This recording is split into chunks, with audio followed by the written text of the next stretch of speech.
Melbourne. I don't know what that accent was. Hey, Australia. Crikey. So, no, I'm mad late on Humble Brag, but guys, I have a really good reason why I've been gone for months. What's that? Hey, Humble Brag away. I'm interested in if your life is going well and you got some stuff going on. Hell yeah. Congratulations on having good stuff. Am I jealous? A little bit, but it costs nothing. It literally costs nothing to be happy for people. You know? I don't understand people that like live their life where if something good happens to someone that's not them, then that's all they think about. And it just eats at them.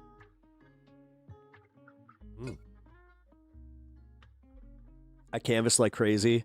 A lot of people did. Worked with a whole team and had good people. And I swear I won the election. The canvassers did. Hell yeah. I walked 350 miles in 2 months. Had over 1,000 conversations. That's awesome. No, dude, that's awesome. Base as fuck. Shout out Candid for doing the hard work. Candid Lithograph. Going out there and putting the work in. Yeah, that's fantastic. Fuck yeah. And no, you are credited to the possibility that of their win. 'Cause that's crazy. Like 300 miles. Damn. That's a lot. That's a lot. That's a lot of walking.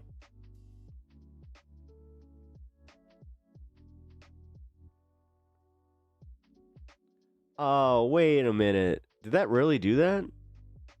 So me playing 2 seconds of Bring 'Em Out is what did that, is what hit my stream.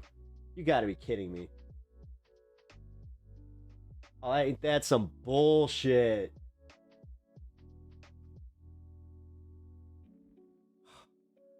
Really? All right. I still can't believe that happened.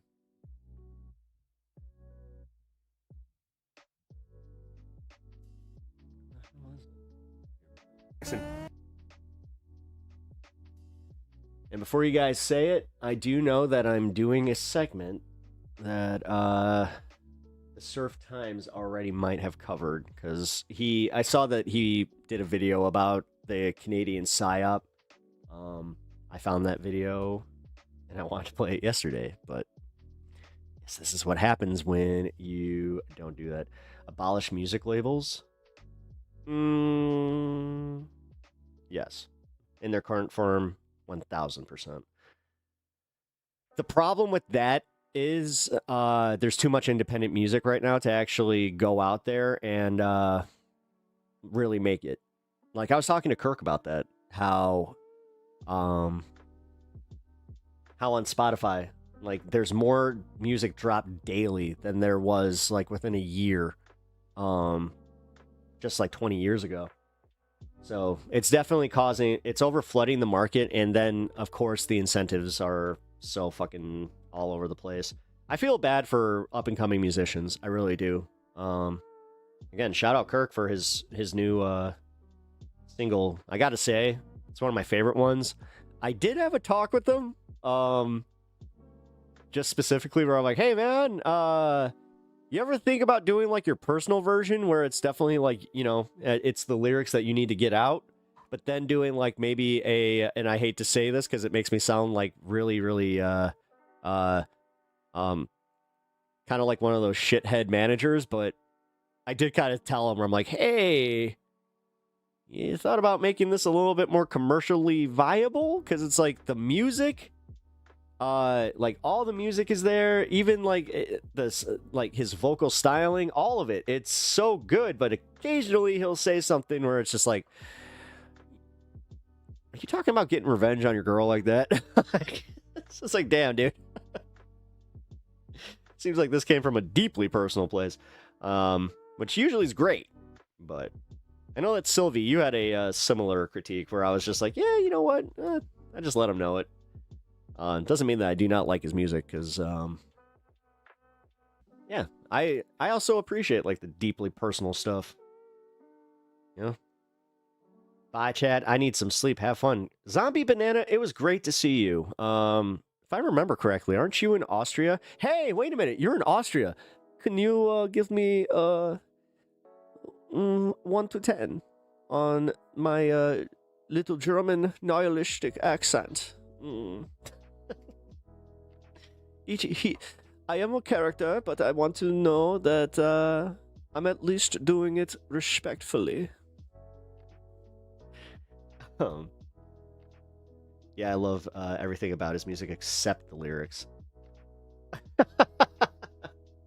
Yeah, see, that's exact. Yeah, okay. See, Sylvie, and that's where, like, I hope he takes that to heart a little bit, and I'm not saying like badly. I hope that he does, you know, make one. I'm looking just for that one song where it's like, okay, if it doesn't mention pillies and then you know, some rage at a girl, it's like, okay, I think that we would be good then.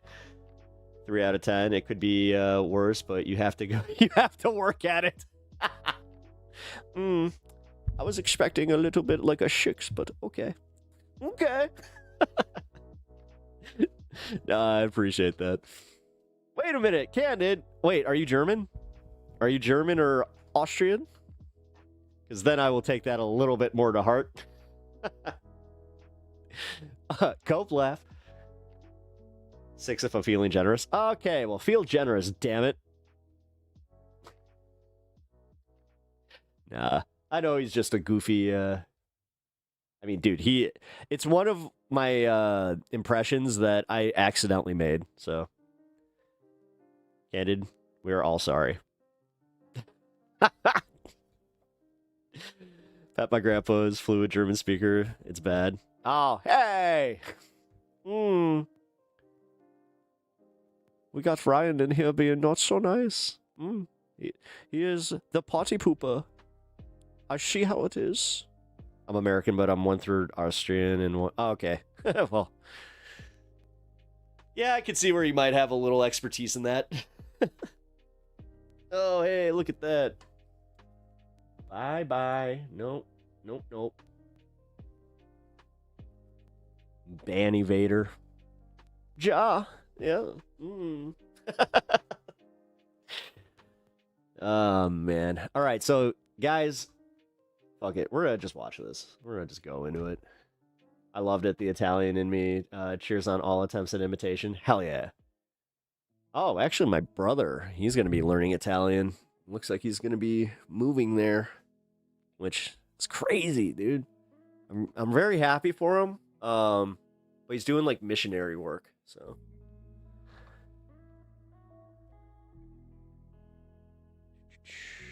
All right. All right, guys. First off, can you guess how old this guy is?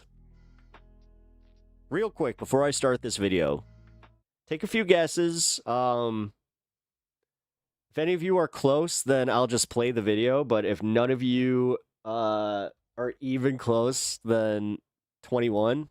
No. Well, I mean, damn it. Really? You think he looks 21, 22? Oh, motherfucker. Well, I guess I'm just playing it. Because, yeah, he's 23. I am aging like milk, bro. This I can't stand this vocal filter, though. Why are you doing this? Why are you doing this? content creator, she's 25. Her entire comment section is just people saying that her skin looks horrible and she looks old. I'm scrolling through her page as I'm sitting down here, and then, like, my eyes shift focus to my reflection, which is actually what I'm looking at right now, my reflection in my phone case, and I see how I look right now, and I'm like, she thinks she looks bad. Oh my gosh, I'm 23, and I look like I could be this lady's father. Yikes. Fucking Kurt Angle. It's all the vapes. That is a thought. I'm not gonna lie, and I want to be as respectful as possible, but this guy right here definitely looks 10 to 15 years older than what he actually looks like. Yeah. 23. No, he does. He legit looks like he's about my age. Like, is what he says he is. And I'm not entirely sure what's going on with his voice. That's I'm just going to crazy, assume that's like a TikTok, Instagram voice filter or whatever. But Jesus, good God, what is going on? This man looks like he could it's not an Instagram noise mouth filter. definitely be 35. At least bro's aware. Oh yeah, Pushing 40 maybe. And I can honestly say, when I was 23, I looked nowhere near like this. No. And considering No, when I was 23, god damn, I look like a child. the fact and the image that we see right here on the screen, that all these My god, dude, what are they doing? The thing is, this is the generation that like they grew up with makeup tutorials and just people are This is literally Gen wild. Zers. They're all in their early to mid 20s. It's just scary, actually. I'm not entirely sure what's going on, if there's something in the air, in the water, in the food, or all three of the above. But this is getting bad. Do you want to hear their ages just for fun? Yeah. Okay, so Samantha is 26. Oh, God. And Nicole is 24. Oh, my God. Dude, I love that these cosmetic doctors are like, what? Harriet is 24. 24. 24. Oh, my God. And then Jess is They look older, like, with all due respect to my wife, who, we're near the same age. They look older than her. 25. Like, Honestly, the fact that a professional surgeon is that in shock at what he just saw speaks volumes. What's going on? Also, new addition. What's up with these guys? These little hooks on the end of my ears, these little elf ears. People always used to say that I had elf ears in elementary school. Not because of these. These are new. It's like they're coming to fruition because of things spoken about me in past well, times. I mean, that does What's happen. going on here?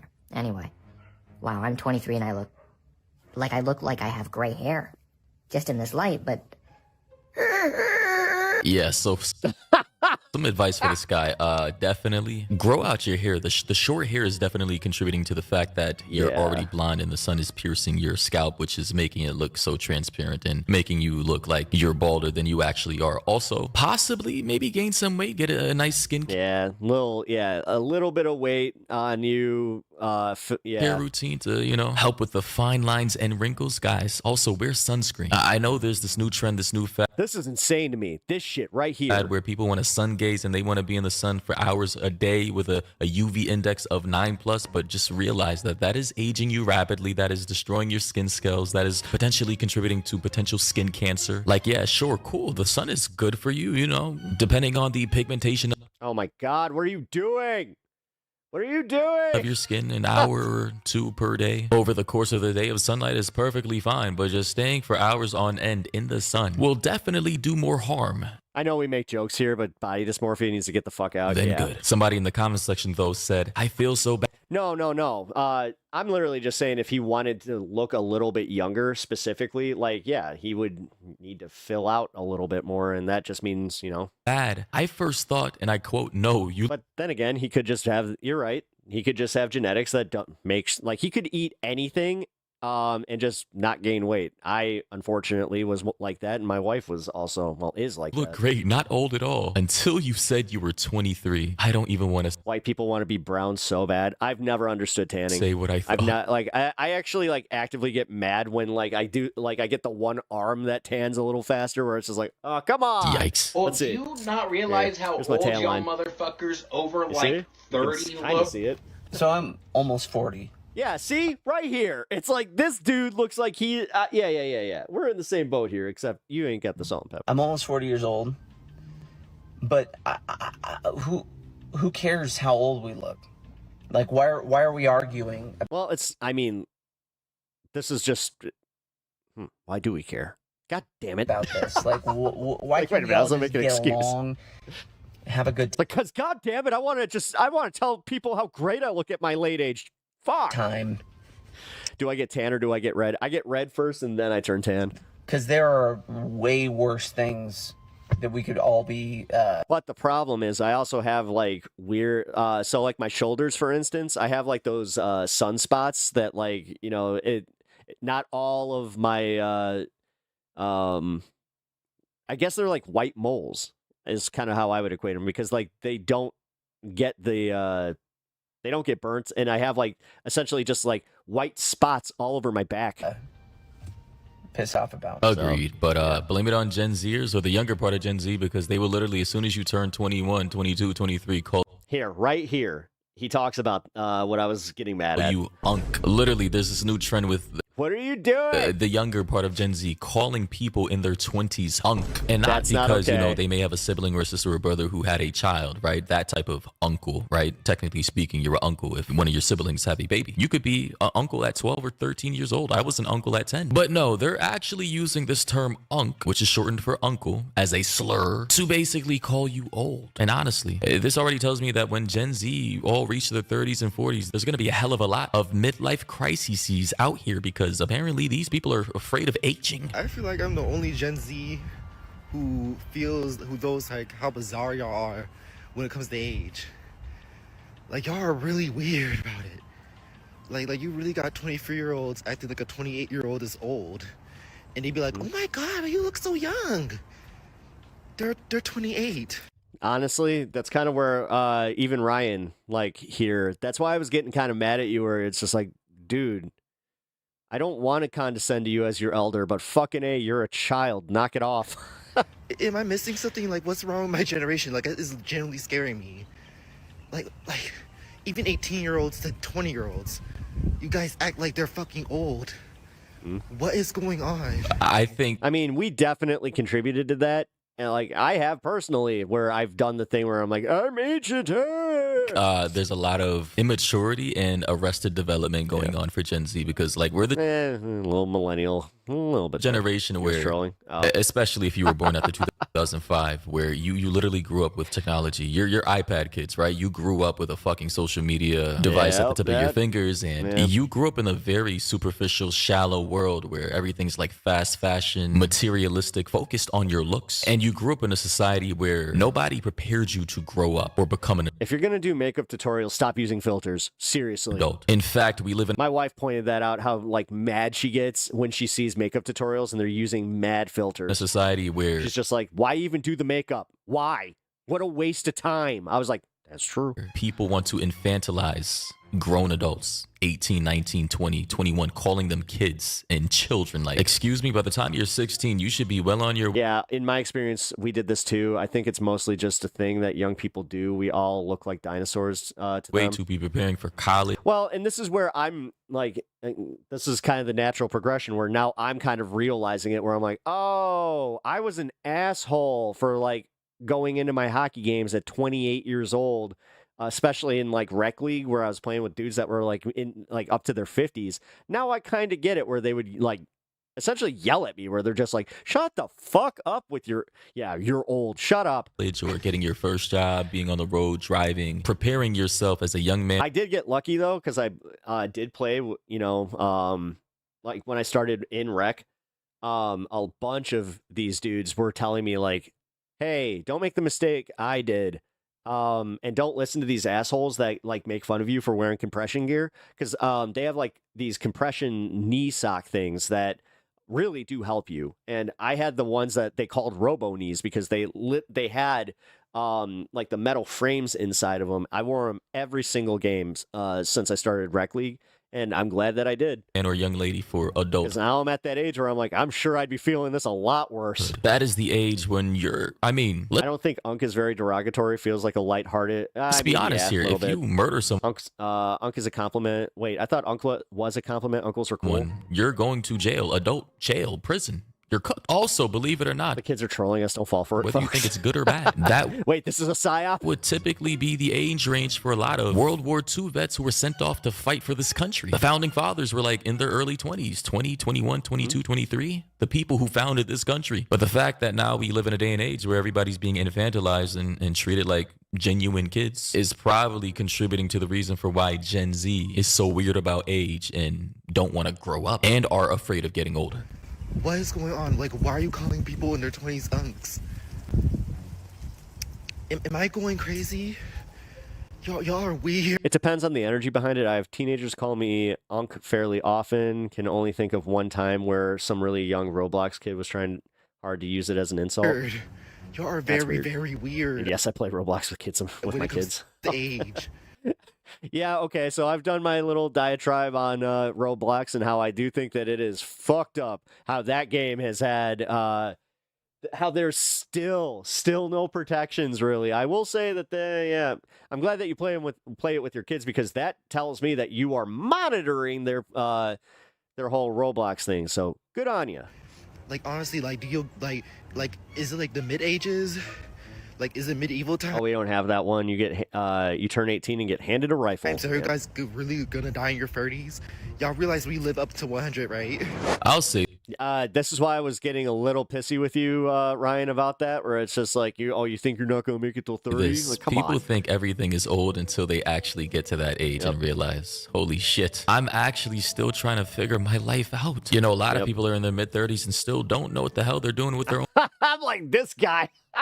own lives. I will say though, although this may not technically be a word, this type of cringe ass ageism needs to stop. 100%. We've had to ban our kids from it multiple times. Let's be honest. All right. Calling somebody in their mid-20s, especially in Gen Z, somebody in their 20s unk because you think they're old, it's just like actually retarded. Back in the day, unk was reserved for people who were 40 years old and above. Let's be honest here. I think I lived till 30. 40s, 50s, that's who we called unk, OG. So if you're out here unironically, aside from the memes, calling someone unk or OG and that person is in their 20s, then you need to seek help. And honestly, again, maybe part of the reason for why Gen Z is calling other Gen Zers unk is because a lot of Gen Zers are just aging horribly. Yeah, what is up with that? Somebody explain to me why this generation of 30 to 40-year-olds look like they're in their 20s, but the 20-year-olds look like they're in their... Oh my gosh, is this guy an expert or something? Oh no, he's a jackass on YouTube using a bunch of anecdotal evidence, but... 40s?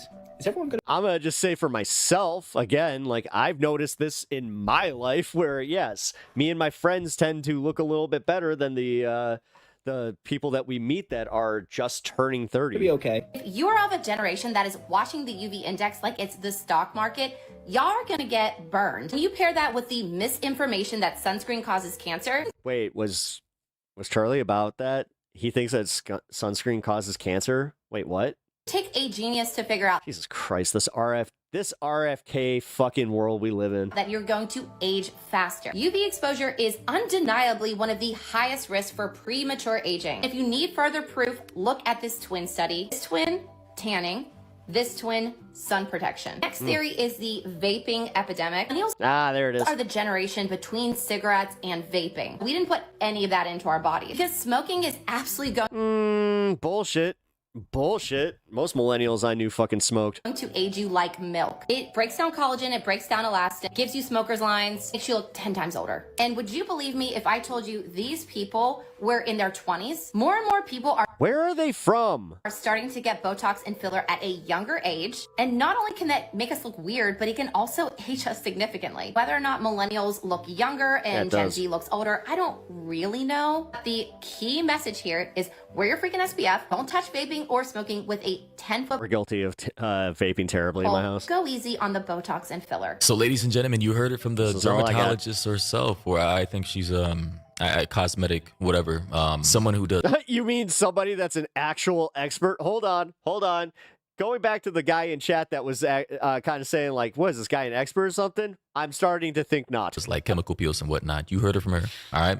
Not wearing your SPF, vaping, which I heard recently that vaping can be more dangerous than smoking, not because of the particular ingredients, but because it's more easily accessible and you do it more because, you know, the smell, it vaporizes, it quickly dissipates, and apparently the usage is like whatever age you want, so who cares? intense within younger populations with the not you, Pep, you look great. amount of vape that people vape that it's becoming as worse, or if not more worse than actual cigarettes, which is kind of crazy to think about. But ladies and gentlemen, I think this is a strange psychological phenomena. I think it's multifaceted. I think with the rapid infantilization that Gen Z had to go through, You know that guy has a few Instagram photos of like where he definitely took different angles to make sure that he had just the right amount of lighting and the arrested development, the shitty diets, the shitty foods, the shitty water supply, all the toxins and chemicals we put in our bodies, the lack of movement, the social media addiction, the sleep deprivation. Again, the food supply being tainted with apparently over 8 to 10,000 chemicals in our food supply, whereas Europe has like less than 2,000.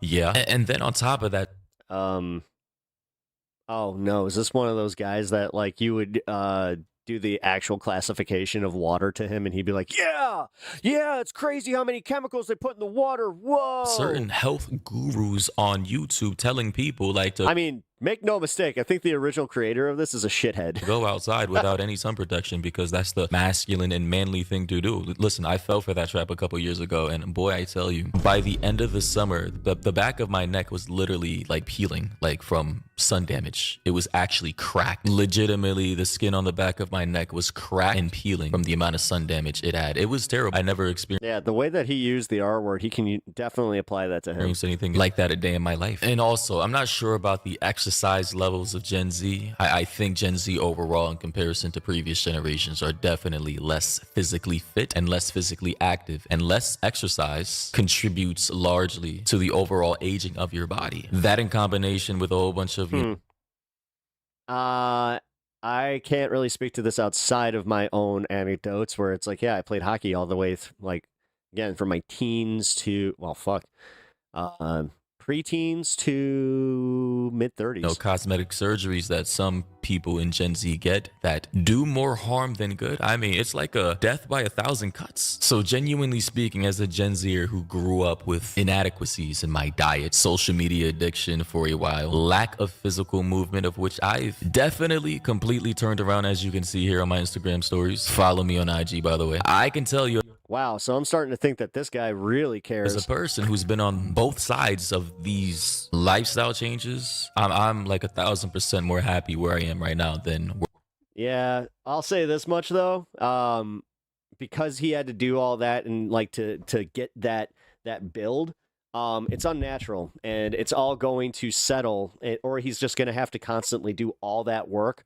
just for the rest of his life to maintain that. where I was Fuck that. a couple years ago. So honestly, if you're Gen Z, Oh, if you think it's bad now, just wait till you start losing your hair from taking too much testosterone, bro. you're Gen Alpha, Millennial, Boomer, Gen X, or whatever the hell, like just get out there, exercise, eat healthy, get vitamin D. The sun is cool, but don't do too much, Get your omega-3 fatty acids, your vitamin D capsules, eat. Okay. Now he's doing the thing where he's just like, yeah, I'm ripped, so you guys can look cool like me, blah, blah, blah. It's a perception of crime. People perceive that crime is a problem. Yes. People usually do this thing where they'll take something that happened to them and then they'll be like, this is happening to everybody everywhere. That guy was definitely a shithead. While I do have my own opinions about this kind of stuff, that guy was definitely, I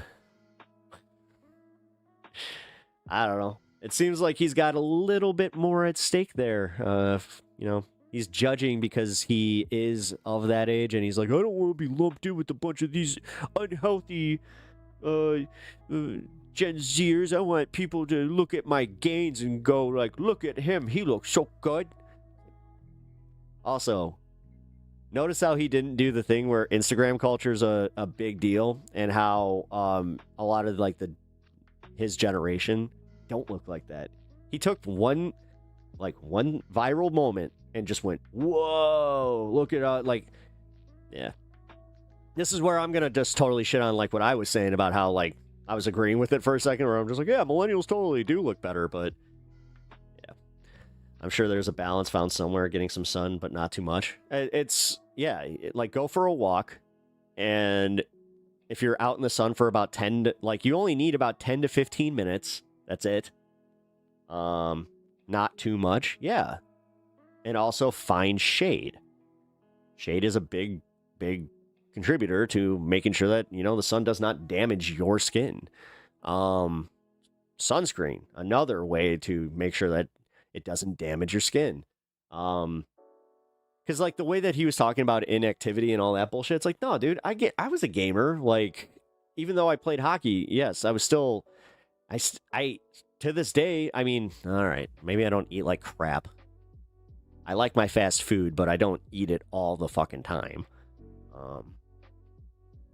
But yeah, man, I don't know. We live in we also live in a time where apparently guys like him can, like, because let's see. I'm going to guess that he does actually make a living. What a call out stream. I just think that over fitness motherfuckers are always they're deeply insecure and they don't like seeing that people are happy with their bodies. Like I think that you kind of set, like, this is the problem where you have the people that have that type of insecurity and body dysmorphia. They play into their worst demons. Because think about like the way that guy probably suffers from body dysmorphia, but he's contributing to other people's body dysmorphia instead of just being like, yeah, some people just have, like, notice how he didn't bring up body types. That wasn't like, he didn't bring that up. He didn't bring up environment. He didn't bring up any of this shit. He brought up a whole bunch of anecdotal bullshit that he was scrolling through fucking Instagram, and he was just like, yeah, that must be it. Yeah, you know what? That one makes sense. Now, that guy is a grade 1 level 10 shithead out of 10. I will say that much. And I hope that when he does hit that age in his 30s where he starts seeing the wrinkles, my favorite one is when their pecs start developing into tits. I love when that happens. It's so funny. Because then they have to do even more workouts. They're just like, gains.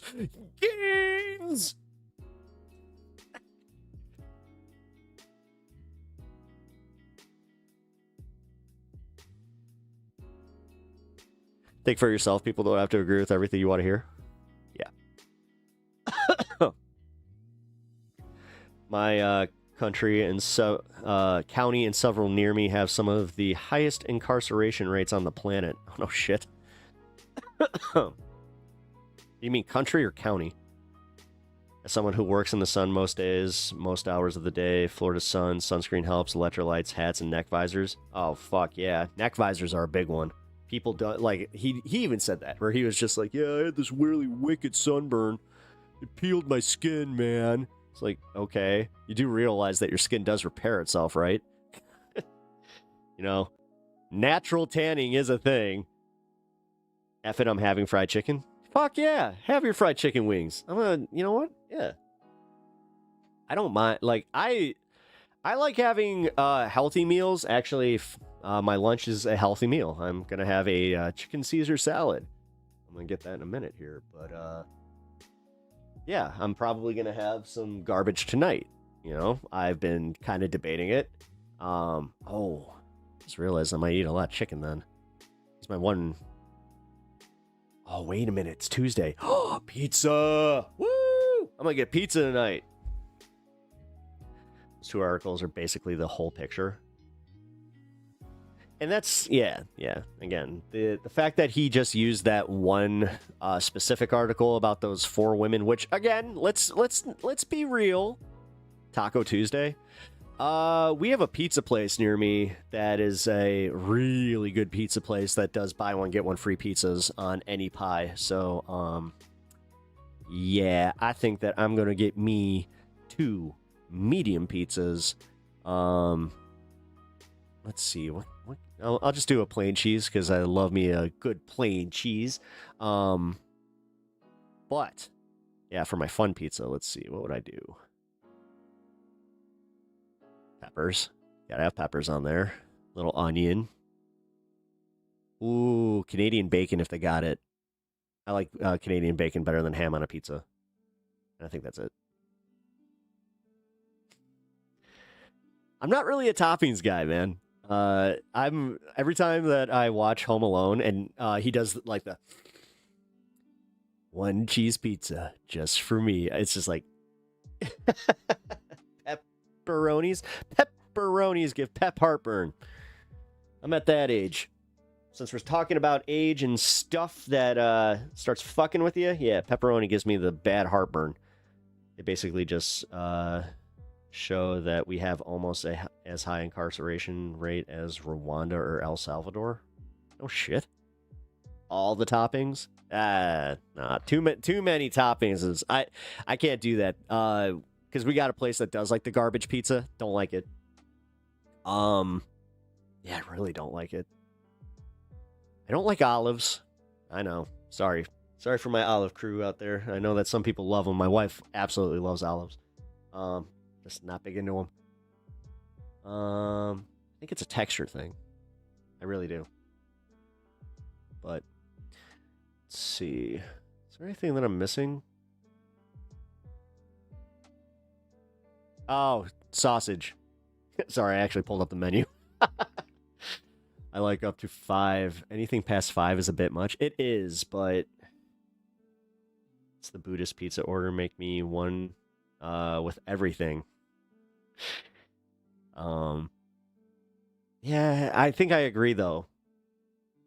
I mean, I'd say 3. 3 is the magic number when it comes to ingredients on a pizza. But then again, this is like, oh, spinach. Ooh, spinach and onion. You do a spinach and onion pie.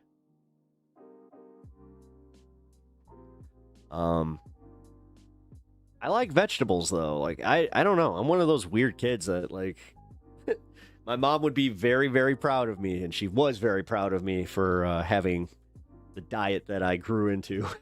Try sweet potatoes and with goat cheese on a pizza. What?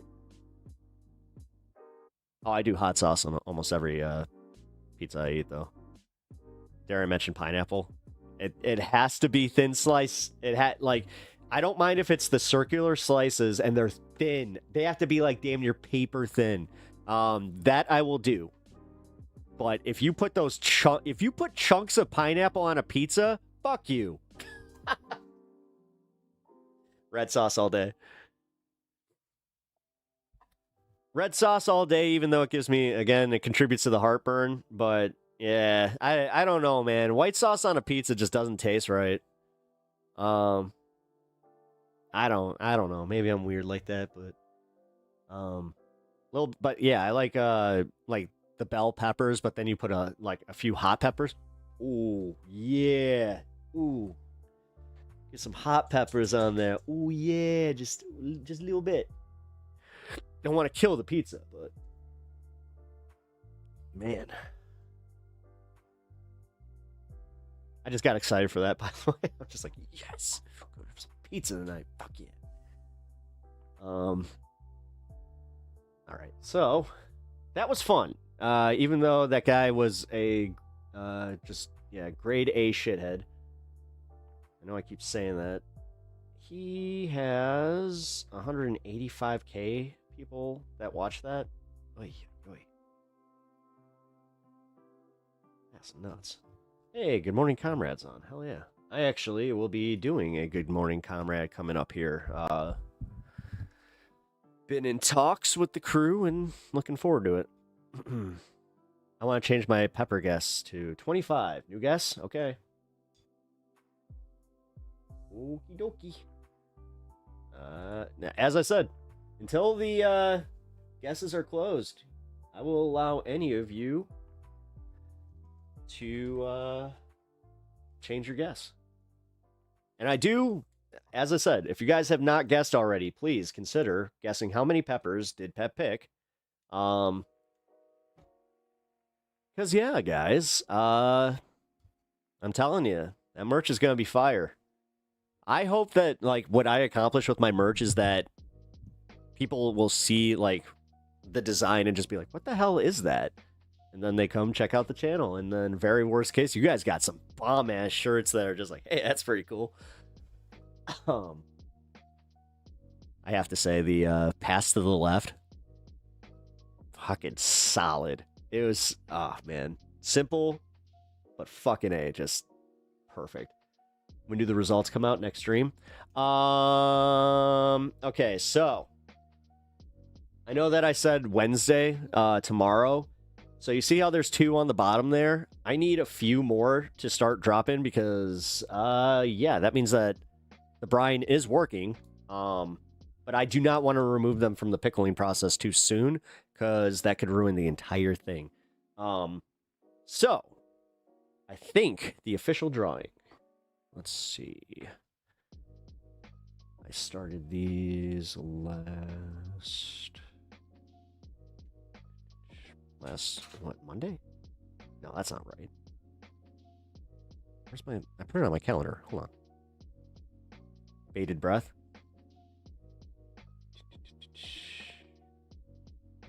Okay, so I think Monday, that should work out. Because that'll be about 14 days. Because, yeah, you want to give it at least a week, is what they say. But, yeah. Look at that garlic. Look at that garlic. Also. I'm excited. But here, actually, you know what? I'll have the final answer on that by tomorrow. Because I need to ask the person who is running that right now. Again, shout out Rect. I have actually, I think that I may have announced this, but she is been promoted. She is my channel manager. So, I'm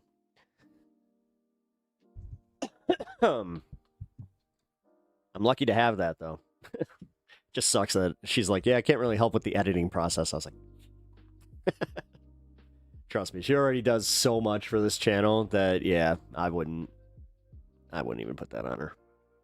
It'd just be nice to occasionally have somebody to be like, hey, can I send this to you? That's like my next goal is getting an editor so I can start loading up some clips to my channel. Because, yeah, that's my number one drawback is just not being able to do these long-ass streams and then clip them, like clip out the finer bits to go make some videos. Like, it's such a fucking pain in the ass. But I'm pretty happy with my trajectory and where I am landing in the YouTube. So that is enough stun locking. Let's get to this. All hell breaks loose. Candace Owens and Ben Shapiro controversy gets bigger.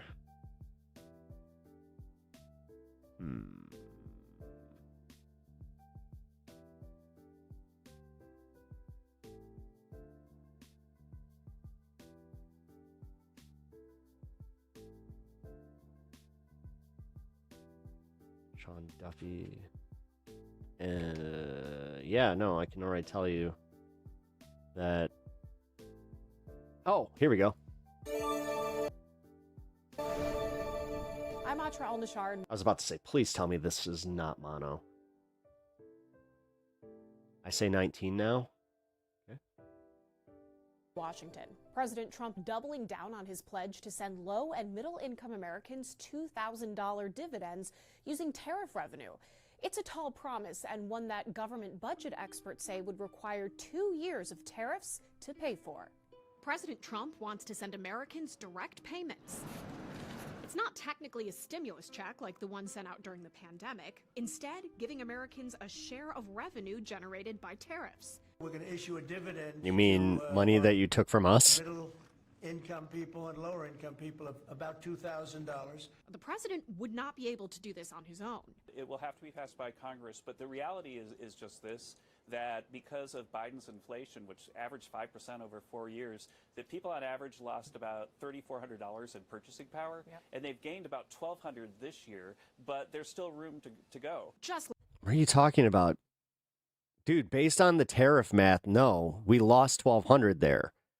Because, wait, are you not aware about the fact that we are all in, like we're all in the category of minus $2,400 on average just from the tariffs that have been already in effect? Like, what are you talking about? These motherfuckers lie like they breathe. Last month, the president said tariff revenue would first be used to pay some of America's $38 trillion debt.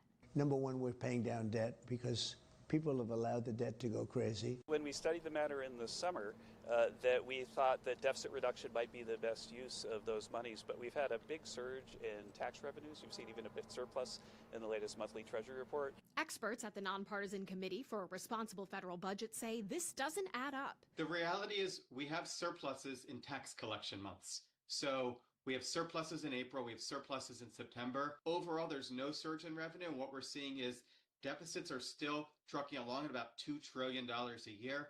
With paying dividends now the priority, the question remains, can America afford it? The tariffs that President Trump has enacted, when they're in full effect, are going to raise about $300 billion a year. That's a lot of money. But sending every American or every American that's not high income $2,000 would cost $600 billion. Pumping that It's almost like that doesn't work. Duh. much money into the economy would likely make inflation worse. Now, if the Supreme Court decides that most His mom cut his hair. Really does look like he, tariffs are either that or he was just like, fuck it, I got an appearance. Hold on, I mean, he looks like he cut it with school scissors. constitutional, the committee forecasts it would take She has one piece of hair that keeps hitting her in the chin. 7 years for the I remaining hate that. tariffs to generate enough revenue to pay Americans $2,000 dividends. In Washington, I'm Atral Nashar. I do appreciate that even like the sycophantic news to Donald Trump is coming out and they're like, okay, so that's nice and all.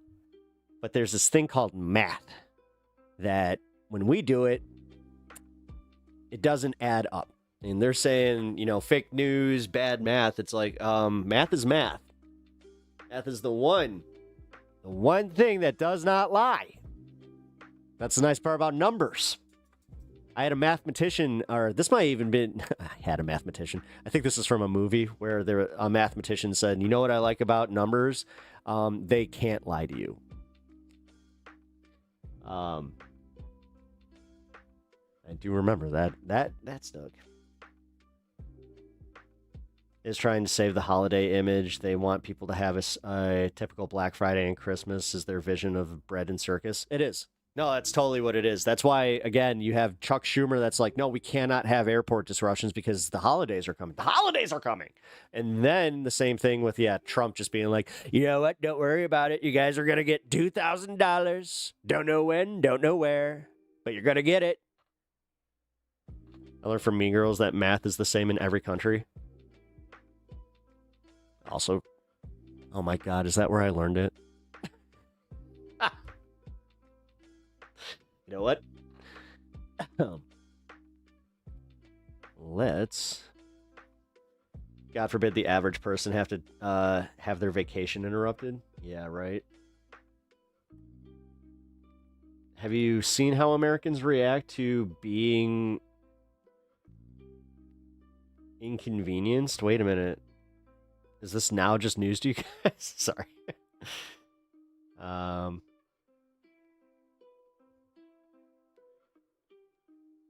FAA. The Don Julio Hot Minute. Hey, fuck it. Apparently women think that MAGA men are losers. Cool. Let's find out why. Last chance for burning questions. Okay, I'm going to ask you my burning question. Is that okay? Go for it. Who did you vote for? What if I didn't vote?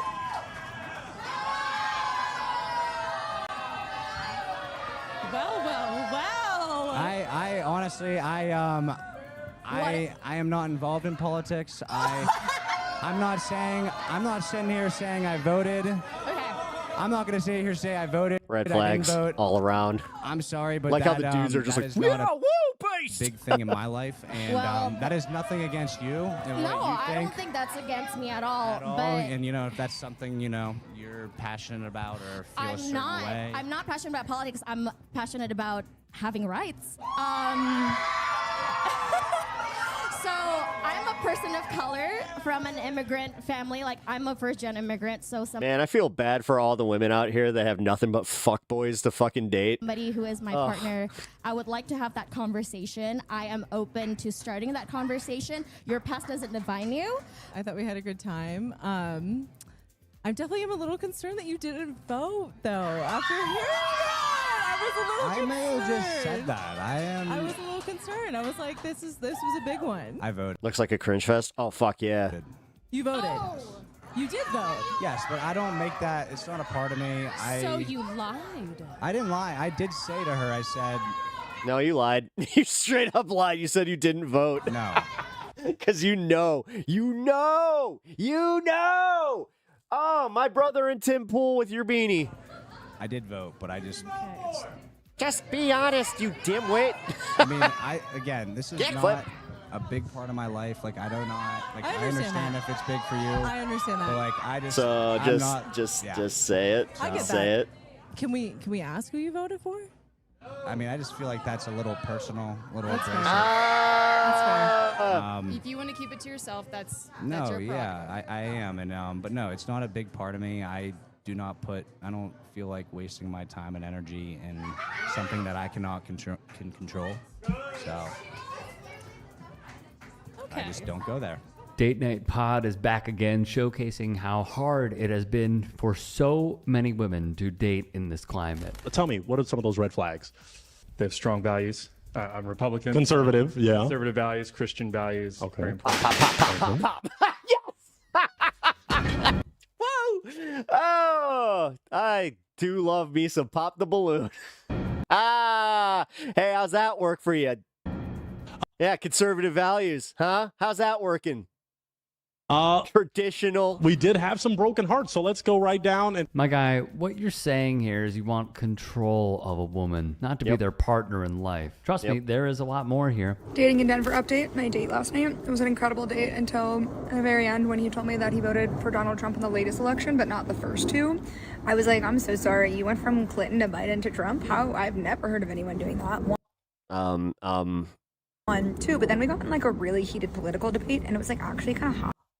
He was really smart, but like saying he was really smart and voted for Donald Trump in the same sentence was just kind of weird. So I told him that he can write me a 2-page essay by Friday afternoon on why I should go on a second date with him despite all of those things, then I would consider it. If you are dating someone... Fuck dating. Oh my god. Oh my god. Oh my god. Oh my god.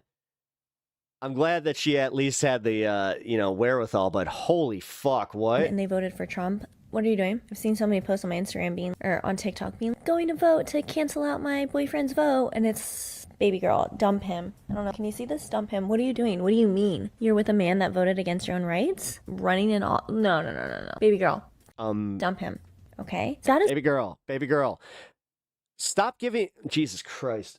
Is this how you guys see me? Is this what I do? Like, this is it's like advice podcasting bullshit. Like, what is this? It's a first date question. Jesus Christ. What are we talking about? You're in a relationship with a man. You know, I love taking relationship advice from somebody without that. That's, I'm gonna be that guy. Fuck that. That loves Trump. That's weird. That's suspicious. So you're telling me that you're going to be the arbiter of successful relationships without having a successful relationship? Cool. No.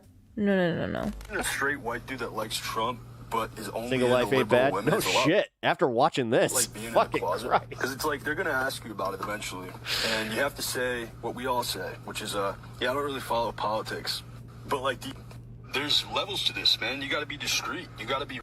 What he's basically saying is you got to lie, and you got to be so good at lying that it becomes second nature.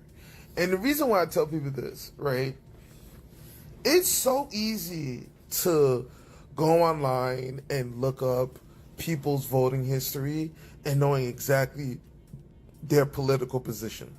It's so easy to do that. But also as well as this, right? People's actions and beliefs. Any man. I live around this. This could have been any me. Heterosexual, straight white man that says that I don't really follow politics, that alone should tell you everything you need to know. Because the man that does not have a decision or does not have a stance is a man that can be washed away or can be right there. Perfect. Converted this guy's to take any is direction. perfect. Take this in reference to that very first video we saw. Yesterday, one of my worst fears came true. I went on a date with a MAGA. And if you know me or have been following me, you know this is this is equivalent to hell. In the past, I've dated all over the political spectrum, but that was the past. In the present day, you know, MAGA, you're a whole different, you're a different entity. Let me be clear. That is kind of fun to watch, where it's just knowing that these assholes, these Chad assholes are out there fucking taking themselves off the market just based on who they voted for. That's fun. He was nice, okay, but what gave it away was when I said, what's going on in the country right now is crazy, right? And he's like, huh? Because I got Trumpers in my life that I can tell you right now, they're about to hit 30. They ain't married, and yeah, they also act like they ain't the problem. Quickly realized this isn't going to work, so I pulled the whole. My dad was Democratic chairman of Illinois, and I can tell he was holding. Oh, no shit. I actually might know her dad. His MAGA. Jesus Christ. You know, because he was like, but Obama deported more people. He was doing the go-to MAGA lines. But Obama That would be wild. Wait a minute. deported more people. Why is it different? Because he did it legally. He did it legally. I think he realized that I'm not the one to argue with, you know, because I know my MAGAs just need a girl who is quiet, doesn't have a personality, and just sits there. That's what those are their girls. Yeah, I'm a little traumatized from this experience, so please keep me in your thoughts and prayers, because this has never happened before. Ooh. And it's not just the daughters of those in politics. Bobby Rush's kid? No. What? Everybody voted for Donald Trump. Fucking Automatic 0, automatically. How come? It's not what my morals and my rights and my opinions in this life stand for. Yeah, the fact that we have a actual as our president of the United States of America, the best country in the world, is really embarrassing. Sets a standard that you can get away with and you can still be quite literally the most powerful man. So You're not standing with Trump. no, sir. And I'm super No, proud to say thank I'm you. not. Yeah. No, thank you. He doesn't stand for Okay, we're women's gonna rights. miss the bus, but Come on. Come on. Well, that guy kind of sucks, doesn't he? And guess what? He's not alone. Politics, right? Yeah. Who'd you vote for? Yes, Is it the man in charge? maybe. That's not a yes or no. I did. Yeah. Wait, tomorrow. I did.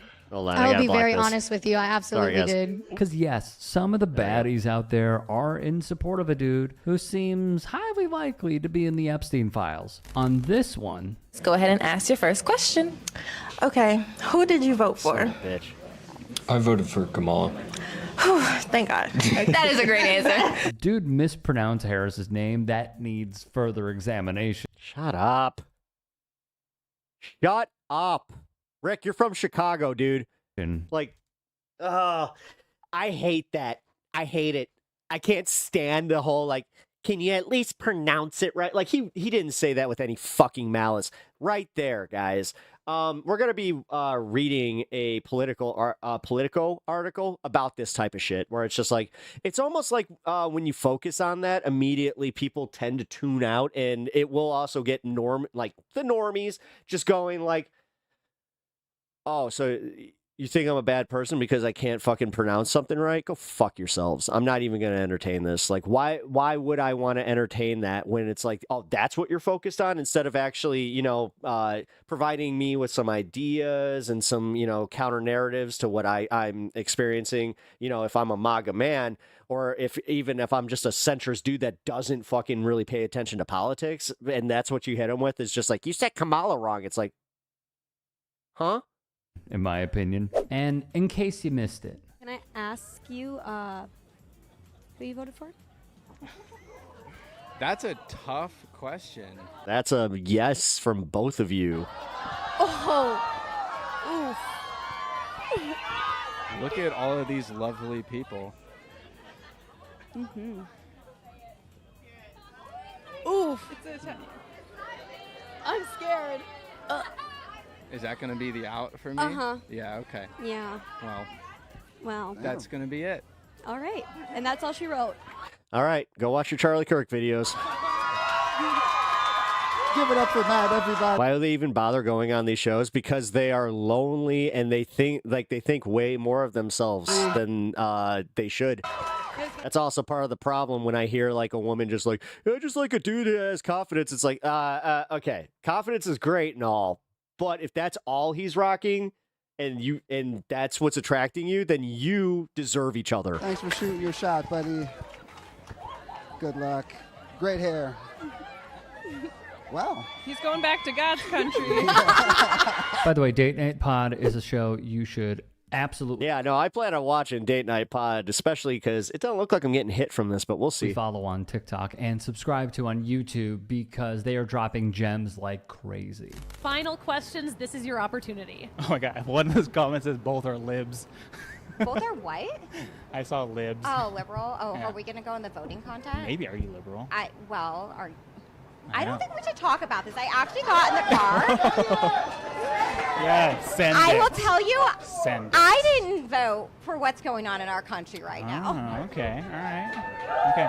Yeah, but she voted for Trump. Well, I like guns, and I hunt, Hi. and I heard you cook your hunted animals for your dog's dinner. you're going to enjoy that very much. Trust me. I'm Yeah. going to enjoy that. How You about sound this? bossy. Some of my hunting goes to summer That's bossy. sausage. Sorry.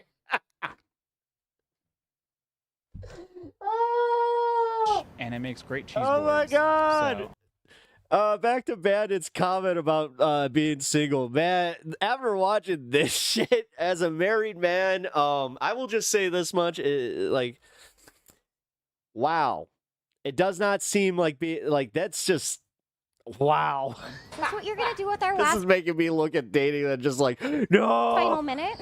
Maybe. Tell I don't me know. about what you're doing with your hunting show? Okay. Okay. Holy shit. Important? I don't know. Before Eric makes his final selection, he's going to walk us through how he think each date went. Lisa, you are very powerful. I can feel it. And it, not in a bad way. I like the confidence. It's good. You're very powerful, and I want to fight you because I'm Goku. So everything about that was very attractive. Battle me. All right, are you ready? Do you think you have a choice? I think so. I think it's time. She needed that drink. All right, can we get a little drum roll, crowd? All right, who's your decision? You know. Does this take place in a? I have this feeling that this venue, with those headphones, they do those like what is it, the silent discos? I went to one of those and they are fucking weird. Oh, and yes, I did the thing. I took my headphones off and I just listened to the people just stomping around. I was like, I think you're gonna look this through is some hilarious. stuff, but I would love to take Lisa on the second date. All right, This guys, give guy. it up for Kenna. Oh, by the way, our runner-up. Well, first of all, Lisa, do you consent to a second date? Do I have a last question that I can ask? Sure. Okay, plot twist. Let's go for it. It's like bonus rounds. Who did you vote for? Saying not in a bad way after saying you were powerful just means that, yes, you saw that as bad. Yep. Yep.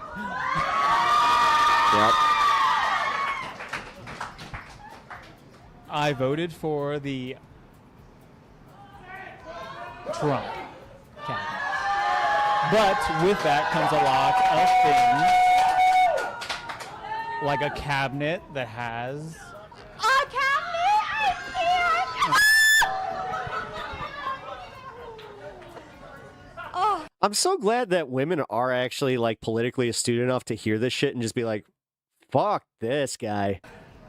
heart is broken. I enjoyed my evening with Oh my God, the cringe I you, can't. but I have to stick to my morals and my principles in democracy. what a plot twist. The crowd has turned into Jerry Springer up in here. This is hilarious. Fight. All right. Well, Lisa, thank you Steve Wilkos comes out for a cameo. so much. Look at, listen, everyone's got to He's stick like, I'm to good. what they I'm done. believe in. Well, plot twist. Now let's be clear. Oh, he's embarrassed. Hell yeah. And I mean, I love watching these shitheads, like, because again, he's sitting there thinking like he's some hot shit. awful exchange on Dude's part. There is a breakthrough, however, and it is the mayor-elect of New York City. A new analysis by the Center for Information and Research on Civic Learning and Engagement at the Jonathan M. Tisch College of Civic Life highlights young people's impact on the mayoral race, wrote Robin Smighton for Tufts.edu. Nearly 1 in 5 youth voted in the 2025 New York City mayoral. Wow. Okay, so to Jenk's point, like from years ago where he was talking about like the youth movement, it did not happen in the time frame that he thought it was, but it does seem like it is kind of now doing that full circle thing to where like I'm just preparing myself to where I just might be like, oh God, oh no, just prepare for a very insufferable Jank coming up. Moral rate. Not that we really watch a lot of his content, but it's coming. High level of youth participation just in as a Democrats, we said this. Kids are progressive. Election. 78% of those young voters supported Zoran Mamdani. A nice reminder as well. Oh, jeez. I just realized that we're watching TYT. This. The renewed energy among young voters comes after they briefly warmed to Donald Trump during the 2024 election. According to AP Votecast, voters age 18 to 29 backed Harris over Trump 51% to 47% in 24. Trump made huge headways among young men. In 2024, 53% of men aged 18 to 44 backed him. In New York City, Mamdani achieved the night's strongest showing among young male voters, securing 68% of their support. Christina Greer, an associate political science professor at Fordham, would tell ABC he awakened something in them. Yeah, that's a lot. Like, wow. I was thinking maybe like 40s, like as far as like the demographic of New York too. In Mamdani, that goes for the new voters and young voters, where they thought that they had to accept the status quo of politics as usual and things that are coming out of D.C. and the corruption that we've had, and they realize that they actually don't have to look that way. A tremendous win for a tremendous candidate, the 34-year-old I can't believe he's only 34. Democratic Socialist. I'm 4 years older than the mayor of New York. Like, damn. Would go on to capture 78% of votes. You want to talk about getting old? That's when it starts hitting you, where you're just like, wait a minute. I'm doing this. And then the guy who's running a city, he's how old? Voters under 30 and 66% of those voters 30 to 44, according to ABC News exit polls. Among it is what it is. It's like our Fox News. Voters 45 to 64, Cuomo would edge out Mamdani 53 to 47%. Oh my God, you're not too far off. That TYT really is kind of like the Fox News for certain types of progressives. The majority of voters 65 and older obviously voted for Andrew Cuomo. Which goes to show you, having leftist politics is actually really attractive. It is. Caring about other people, thinking about taxing billionaires, being a person who advocates for human rights. I mean, look, I'm just going to rant here for a second, all right? Think about this for just one moment, okay? Think about this for one moment. All we hear about from the right, and specifically dudes, is that, oh, they're the bros. Nah, we have bros here too. We have dudes who love watching football, love drinking beer, love drinking whiskey, and also think that women are equal. Shocking thought. You know, we are also the kind of dudes that realize that the Chicago Bulls are off to the start that they have. Sorry to get hyper local, but I also think childcare should be free. Or at least affordable. You know, there's some over here. Bulls, dude, don't get excited about the Bulls. Don't do it. Here that follow the roller coaster that is Arch Manning this season, but we also believe this is why Hassan messes with them so much. We also believe that the G side should stop. You want a really... Yeah, we can't say it. I can't believe that, man. Like, they're starting to come after YouTube channels for saying that too much. Great visual. A really great visual. I did have to go back to one of mine, and I had to, like, do some small edits because they said that I used it more than 20 times, which, that was a lie. Apparently, the AI cannot differentiate between the host and the content that we're watching, but... Look at Jamal Bowman and Haas on the Drop Site News live stream when Zoran Mamdani won. They're talking about myself included. I show up early and stayed late on Sunday when the Mamdani campaign was trying to break the record of 200,000 door record. I almost knocked 200 doors that day. Bench pressing. Man.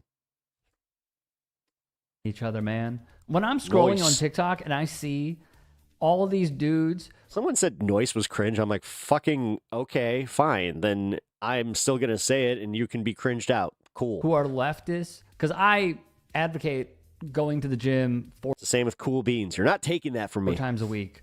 Because Quite frankly, this job gets me down like crazy. Yeah, it does. It does. It definitely hits sometimes. I would swear. Dude, I woke up last night. I had a dream kind of about news-related stuff, and I was just like, oh my God. To paint a better picture, but it just gets me down. Yeah. That's the only thing, along with a few others, that is keeping me level-headed. And the right has turned gym culture, rather transformed it into like a Nick Fuentes dream, wet dream rather, when it's really not like that at all. Yes, Rick, you rule. You don't have to be like this crazy MAGA steroid freak to enjoy going to the gym. And I love seeing leftist dudes talking about how the gym does not belong to the right. It doesn't belong to the Joey Swolls. So like as I'm seeing this, no, but again, the Joey Swole, Jesus Christ, dude. No. Like I said, guys, anybody that's doing this bulking up bullshit, just understand that when they hit a certain point in their life, they're going to have to trade up on something. They're either going to keep that body, they're going to have to take testosterone and lose their hair and like go through some other physical changes because again, you can't stop this. You can't stop the aging. What you can do is you can just not give a shit a lot.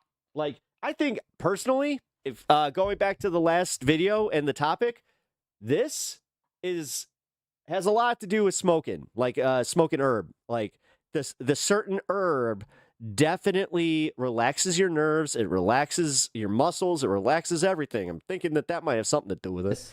I also think, you know who could really benefit from all these numbers? Democrats and the DNC. But they won't.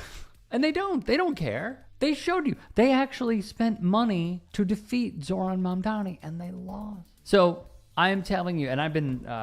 yeah, that is funny, because he gets to bring that up, too, where it's like, okay, so they're worried about their taxes going up, then why did they spend way more than I would tax them?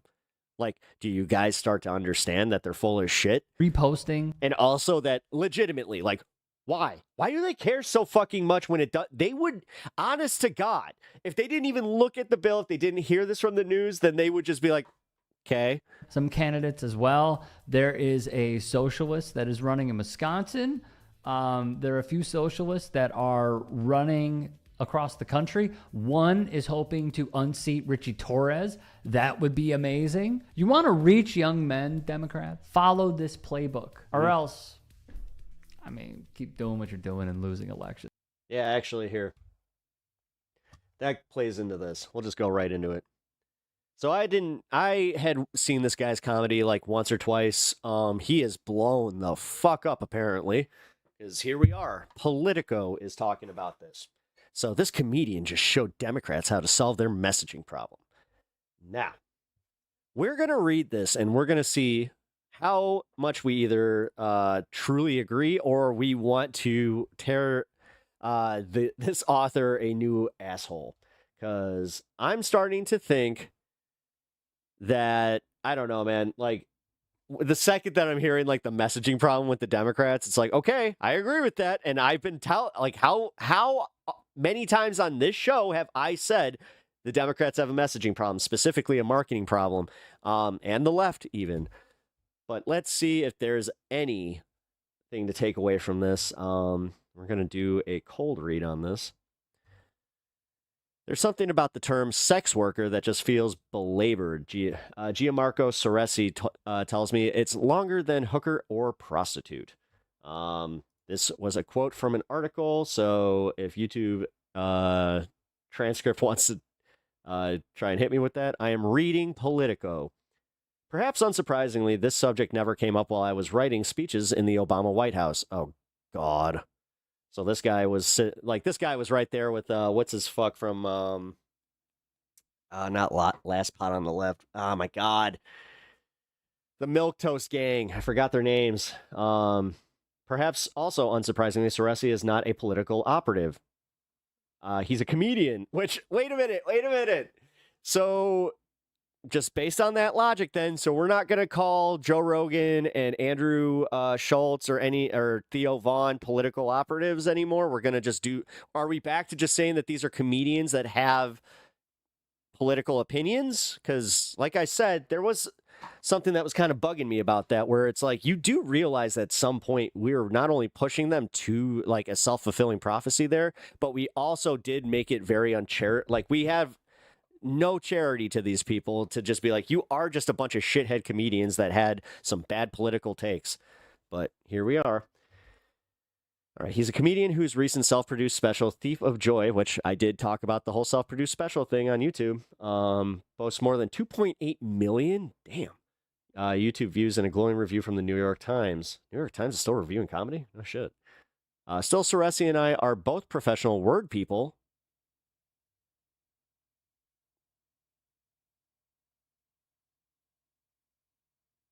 Leave the comedy to him, please. And in my professional opinion, he's right. Sex worker sounds clunky, and I'm starting to think getting to the bottom of this kind of clunkiness might be the secret to resurrecting a political party whose brand remains, to borrow a term from the political science, in the toilet. To borrow a term from me, in the turlet.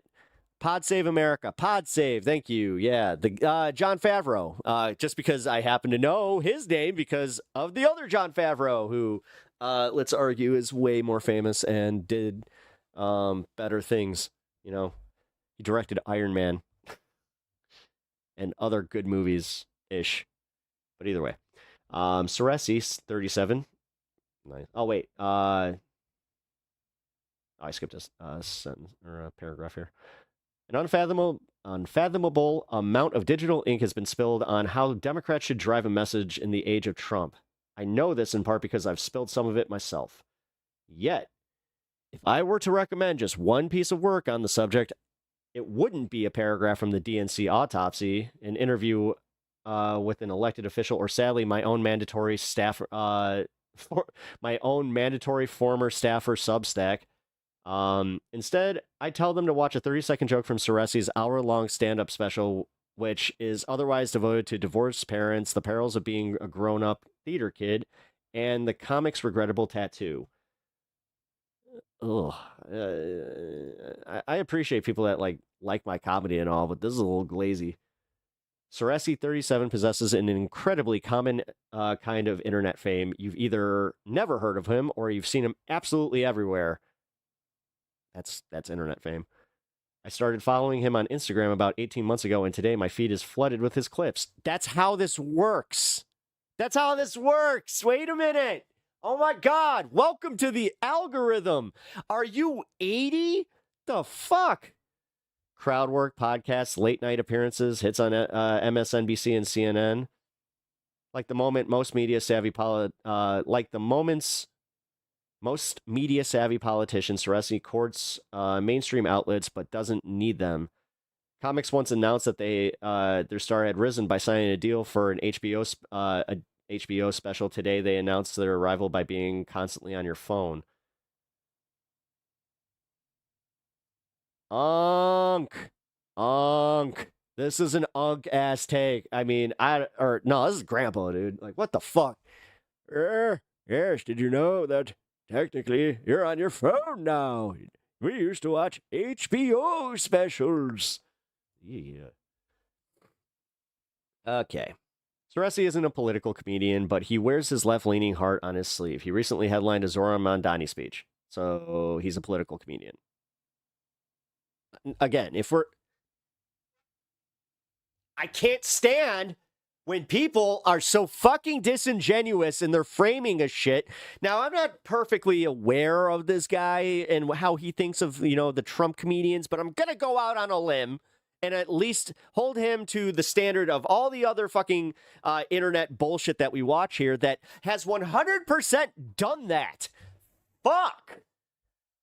Sorry, guys. I understand that you might disagree with me on this one because they have definitely contributed to the culture of the bad politics, but realistically, that kind of also kept pushing them into that because we did this, again, self-fulfilling prophecy thing, where instead of just being like, hey, you voted for Trump, you fucked up. All right, time to learn and let's focus on how you had Zoran Mondani on and how you started pivoting. Nope. You know what they do? They hold Andrew Schultz to the Trump interview and then keep pushing and just going like, no, he's still a Trumper. He's still a Trumper. He's still this. And it's that kind of shit, I'm telling you, is losing.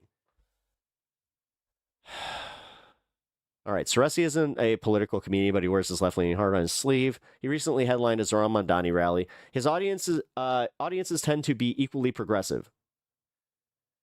I would suspect the total number of Trump voters who attended the Thief of Joy taping at Los Angeles Elysian Theater was 0. So it comes as a surprise when, with about 15 minutes left to go in his special, he lowers his voice and adopts a confessional tone.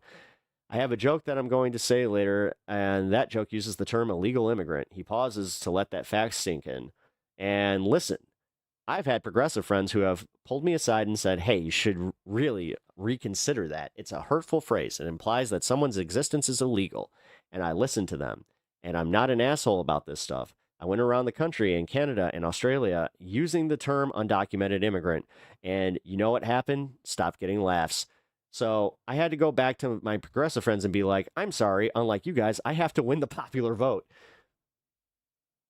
This isn't my favorite joke from The Thief of Joy. That would be the 36th floor one-liner from... okay, great. I'm so glad that you like this comedy special. But I can't think of a better way to sum up the predicament facing Trump's opponents with the midterms a little more than 1 year away. Too often and frequently, with the best of intentions, Democratic politicians and staff use words and phrases that voters do not. Yeah, consultant class bullshit. For my fellow Democrats already halfway through writing a furious comment, no, I'm not suggesting that progressives run around the country yelling about illegals or start sounding like a young Republican group chat. As he makes clear when I talk to him via Zoom, Ceresi isn't suggesting that either. This is about something bigger. That's why he brings up sex S worker. He once used the term in a joke before developing a fan base that shared his politics, and it sucked the air right out of the room. It wasn't that the people didn't like the punchline, he explains, or even that they wrote him off as some sort of social justice warrior. It's more that they just stopped listening, stopped thinking about him as one of them. If the audience has already rolled their eyes, he tells me, how am I going to get them to laugh at the joke, which has nothing to do with this, or sometimes is even progressive? Democrats don't have to win over skeptical club audiences. They do, however, have to win over skeptical voters. How to do it? Inside the Democratic Party, the debate usually pits popularism, which argues for talking about things voters like in a way that voters like, and magnetism, which argues that what voters really like is candidates who are willing to stand by their values rather than blowing in the wind. In politics more broadly, a seemingly endless number of phrases are considered inclusive by people on one side of the culture war and woke by the others. I mean, let's also be real here. Let's not try to do we need to kind of, he needs to pander to both sides of the audience, It's like, no. Like, Rob Schneider, he's just doing just fine, apparently. Courting his audience, so I don't know about that. The beauty of Gianmarco's joke is that it transcends these debates. For people who see power as a means rather than an end unto itself, it's important to have values. One function of political language is to convey these values, to tell voters, this is who I am. But in electoral democracy, another function of political language is to tell voters, I am like you. Democratic candidates, along with their staff members, the influencers who help them distribute their messages, and the outside group that support them, can't choose between self-expression and broad appeal. They have to do both. You don't often hear politicians talk about balancing the need to stand for principles with their need to appeal to audiences. But in many cases, particularly outside the bluest states and cities, that balance must be struck, and Ceresi, in a completely different yet related context, talks about the difficulties in striking it. We're finally getting to his advice. But here's the thing that really gets challenging. Not to nitpick Ceresi's punchline, but progressives just don't have to win the popular vote. They have to win an electoral college stacked against them. To take back the Senate, they'll need to win elections in states Trump won by double digits. If the Supreme Court rules as it's expected to, and allows Republicans to gerrymander minority-majority Southern seats out of existence, Democrats may also have to win the national popular vote by about 5 points just to win the House. Yeah, we're in a great position to do that after, the the one piece of leverage they gave up because, we don't want the airports to be inaccessible. Ugh. In other words, Democrats will have to win over voters who may not be hardcore MAGA but voted for Trump at least once. That doesn't have to mean, to use a phrase that I think would be make for bad comedy, abandoning vulnerable communities. But you're not a comedian. You're literally a political columnist. Like you're stop it. This dude, he watched that comedy special and wrote this like thinking like, hey, I could be funny too. Fuck off. Sorry. But it does mean talking to voters who are far more conservative than the average Democrat in language that feels relatable to them. So say the word fuck and occasionally just be like, hey, fucking A, right? One way to get at least some people who voted for Trump is to like Democrats is to jettison humanities department coded phrases in favor of ones that average voters might use. Truth. As an Arizona congressman in December 2021, Ruben Gallego banned his staff from using the term Latinx. I suspect it's no coincidence that he's now an Arizona senator, having outperformed the top of the 2024 Democratic ticket by more than 8 points. Yeah, but that was just from dropping Latinx, which is stupid. I'm not suggesting that if you're a Democratic operative, you need to waste time squabbling over which word should go on the forbidden list. I do, however, recommend regularly talking with friends and family members who were open to voting for Trump or who don't follow politics that closely. I know, guys. I get in trouble all the time for having normie friends that they don't think about politics unless it's really affecting them. I have legitimately taken shit for that. See if what you're saying holds their attention. If it doesn't, try to find new language to make the same point. I can't necessarily disagree with that. And words are not the only way to connect or fail to connect with an audience. Emotions matter too. Near the end of our conversation, I asked Saresi, who came up post TikTok and who seems to clearly belong to the majority of Americans with an unfavorable opinion of the Democratic Party, what Obama-era Democrats like me are missing. He pointed to the giant changes that took place in America, many of them while President Joe Biden was in office. Wider than ever gaps between gazillionaires and the rest of us, tens of thousands of civilians killed in Israel by Israel in Gaza, and skyrocketing cost of home ownership, the rise of AI and its associated oligarchs. Like all generations, today's voter, and today's young voter in particular, aren't ideologically uniform. But if Democrats don't share their anger at these changes, or at least show that they understand the anger, they'll roll their eyes. They won't listen to anything that the party has to say. I mean, yeah. In the end, Saresi's Thief of Joy joke doesn't offer an answer. It offers a question. It acknowledges the tension that so often exists between expressing one's values and winning people over. Regardless of whether they're running in the bluest city or reddest rural county, Democrats who grapple with the tension will come across as both more authentic and more appealing than the ones who ignore it. As Saresi himself put it in the interview on the good one, how can I change your mind if you don't like me? You know what? That actually kind of like applies to me here. You know how I am.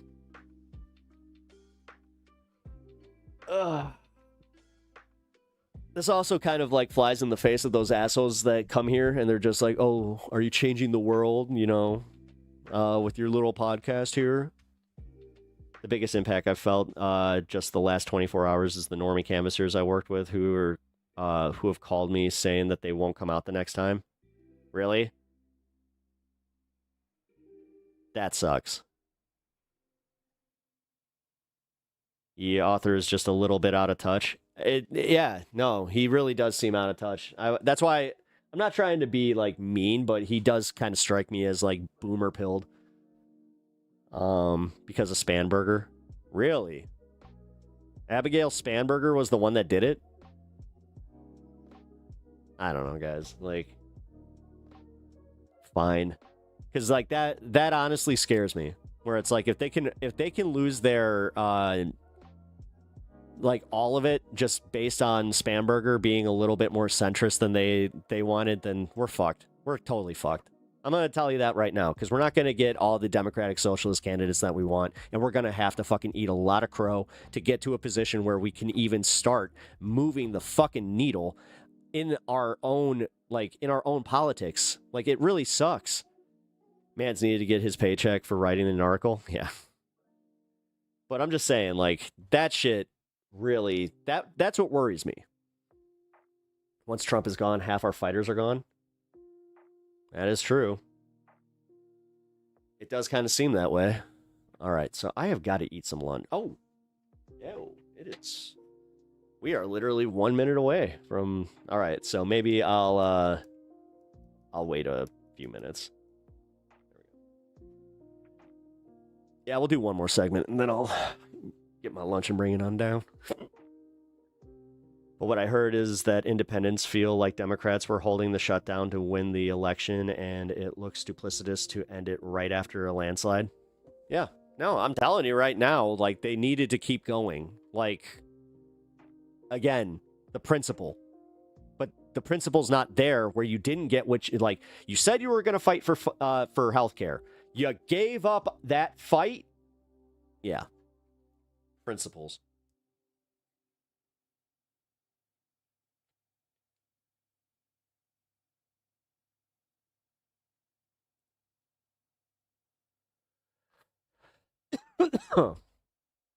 More than half, I'd say Virginia. We lose like 70% of our ground game when Trump leaves. I don't know. Don't be so pessimistic, because you did make some huge strides here.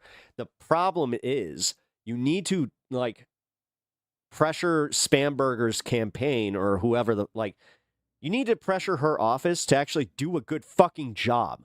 Like, this is where I failed as a Chicagoan. I feel like I could have done more to pressure Brandon Johnson and his office. I've recently started doing this where I now send, since the Democrats are fans of strongly worded letters and emails, well, I figured why not just do that? Because the last time that, actually last month, I sent him one where I brought up how I appreciated his press conference singling out ICE and the raids, but I also said, like, what are you going to do for these communities to make them want to vote for you and really show that you actually have some balls here?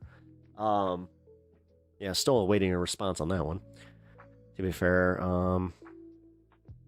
it definitely makes us look like office seekers, not fighters. To be fair, I was telling everyone I work with about Spamberger while also telling them it was worth it even if this did happen. Well, okay, so are the people you're working with, are they more DSA, PSL like adjacent, or how would you classify their their politics? I assume she would have slightly more political strategy if only to be a resistance lib.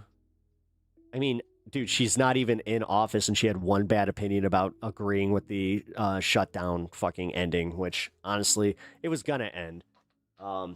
It's whether or not they actually got something for it and pushed them into, making a tough decision. But here we are, and they're just like, well, now we're taking it to a vote, and we're gonna vote shame them when the time comes.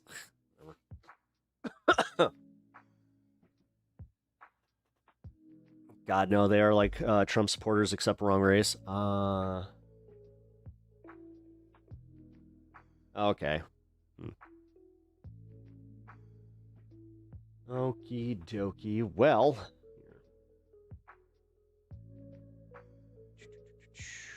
track APAC unmasked doxing threats. What? So, as you guys surely know, AIPAC and the Israel lobby more broadly have become lightning rods in American politics, in no small part thanks to this website. Let's put this up on the screen, where you can go and you can check out various members of Congress, various candidates, and see just how much money they have taken from AIPAC or from the Israel lobby overall. You now have even centrist Democrats like Seth Moulton saying they are no longer going to take AIPAC funds. And we are very fortunate to be joined this morning for their first public interview ever by the co-founders of Citizens Against AIPAC Corruption. We have Corey Archibald and Casey Kennedy. Welcome, guys. Thanks so much for having us. Thank you. Yeah, thanks for coming. Yeah, of course. So I want to get a little bit of your backstory, what you think the impact of the organization has been. But first, just tell us a little bit about yourselves. And you've been anonymous up to this point. What made you decide, Corey, I'll start with you, to come forward in this moment? Sure. Well, so a little bit about me. I started working in progressive politics in 2017. I was chair of the board of Brand New Congress for 6 years, and I worked on a lot of progressive campaigns. I helped work on AOC's initial campaign for Congress. I worked with Cori Bush on her first 2 runs for Congress, and also Jamal Bowen and a number of others, but those 3 in particular are really close to me. Through that's how I got to be really familiar with the work that AIPAC is doing and their influence on our elections. And so that's kind of where I got started in this process. Yeah. What about you? Yeah, how about you, Casey? So I've been working in the digital marketing space for about 10 years now. I've done both private sector work and I've worked on political campaigns for like city council and a local congressional race. Basically, how I got into the AIPAC sphere was actually back in 2020, is the first time I watched the documentary The Lobby. It's a deep dive investigative piece. They go undercover and really they pull back the curtain on AIPAC and how they're pressuring our government to toe the policy of the far-right extremist Israeli government. When I saw that in 2020, it really stuck with me because anti-corruption measures have always been kind of the driving front of my personal politics. And after seeing that, and then if I ever talked to anybody else about it, they didn't really know what I was talking about. So it just was like a glaring like red flag, like something, why isn't anybody talking about this? So that was always in my mind. And then of course the genocide starts picking up after October 7th, really starts escalating. We have a live stream genocide. And still nobody's connecting these dots of why are our officials okay with being complicit in this? Why are we sending American tax dollars to be used for war crimes? Why are we sending American-made weapons to murder women and children and innocent civilians? So I just started doing some digging for myself, and I was kind of surprised to see how the information was always accessible, but it just wasn't maybe easily accessible or like broadly pushed out. You had to be like a journalist. So that's when I had the idea to get start that. a Twitter account. That's a problem. Track AIPAC. We started that in April of 2024. Right. And within about a month, we had 100,000 followers. So people were just like... It was shocking watching how quickly it became a thing. And I know, really, I'm assuming but you may be surprised. It's become a right-wing lightning rod as well. Yes, we've definitely followed. Yeah, okay, good. I mean, that's part of the reason I was also interested in talking to you is because, did you guys anticipate, from the beginning, you came together, you created this. It has become like a genuine, like when you quote tweet a politician or something. This may seem a little foreign for any of our listeners who are not on Twitter, but I mean, this is where elite discourse happens, right? This is where most people who are battling it out in the so-called sphere of ideas. So what was the impetus of creating the graphics, the tracker, and then were you surprised at how quickly it caught on? So pretty much the idea was to take a complex topic and put it into a format that could be that somebody could digest within like 2 seconds of looking at it. Everybody wants to say that the Israel-Palestine conflict is complicated. It's not. It's really not. The reason that our officials are towing this line is because they are in the pocket of foreign interests who pressure them to do so. I was definitely surprised to see how quickly it caught on, but given how the amount of atrocities that everybody's seen, I think everybody was kind of looking for like the reason, like the actual, why is this happening? Well, and to Sagar's point, anytime you'll see an official, say something shitty, and then below it, inevitably someone is sharing your graphic saying, well, this is why. Real quick, this little compostable, I was a little worried about the compostable fork. Like, look at all the money that they're Exactly. taking. Yeah, here. if it's not our own account, it's certainly other people that are sharing our graphics. And that's exactly right. That's how we've seen how quickly it has spread. I mean, not only have we seen the graphics showing up everywhere, they're showing up in text. We're not on TikTok, but our content is all over TikTok. Everywhere. It is. It's everywhere. And we really started to see the difference in how elected officials began to engage because of the change we were having on the dialogue. We started to see, you mentioned Seth Moulton, he came out recently, said he was rejecting AIPAC money. Well, we actually had a response to that and we said, okay, well, we're not impressed yet. So you can't tweet your way out of supporting a genocide. So we're going to see some proof from your votes. Yeah. But there are other elected members who have in the past taken AIPAC support. They are now rejecting it. More and more candidates Unforgettable. are running. All right. On an anti-AIPAC platform. We have people that come to us and ask us to help vet candidates. That's a good one. And we even have members of Congress that have reached out to us and wanted a dialogue. And Really? Yeah. So, I mean, that's a lot of how we know the impact that we're making. Well, that's real power. That's how you go from a Twitter account to like being actually influential, which is, it's kind of amazing to watch. It's never existed before. It's pretty incredible the amount of people who have reached out through our DMs, like many members of Congress. I'm not going to say who they are, but if any other member of Congress wants to reach out, we're always happy to have a dialogue. Absolutely. Well, and Casey, let me ask you a little bit more about this Seth Moulton piece, because there's also some reporting that first he went to AIPAC, and when they were like, yeah, we're not going to give you money, he was surprise. Like, I hate AIPAC. I'm totally not taking AIPAC money. This is exactly why we didn't throw out the colossal amount of praise for him. Like, thank you for calling out that AIPAC is a corrupting force. Yes. Well, and but what would you say? Like, what's the next question to ask? Because AIPAC also, it's important for people to understand, AIPAC has kind of become the catch-all. They're not the only part of the Israel lobby, though. In a lot of Democratic primaries, there's this group DMFI that Ryan Grimm, our colleague, has done tons of the best reporting on, in fact. But, so what is, once you get, okay, here's this moneyed interest, AIPAC, what is the next question to ask that? Oh, I like that. Talking about Michael Brooks, I had to I try hard to practice what he said about communication and trying to get the gist of what somebody is saying and not focusing on the broken language or lack of class consciousness. Politician, if they're now able to check the box, okay, I'm not going to take AIPAC dollars. Michael was a special we've also person, seen some reporting that maybe what happens is the individual AIPAC donors give the money, so they can technically say they're taking AIPAC money, but they're really getting, still the same amount from the same group of people. So this is actually part of the work that we're doing through the PAC, is we're actually expanding on the data project that we started with Track AIPAC. We are going to be beefing up that infrastructure and digging deeper, because certainly it didn't start with the more recent rejections of AIPAC, with the AIPAC brand becoming as toxic as it has at this point. They have always funneled donors directly to the back door, but not to the same degree that we're starting to see it now. We're starting to see reporting about leaked emails where they're just directing people straight to secret donation pages.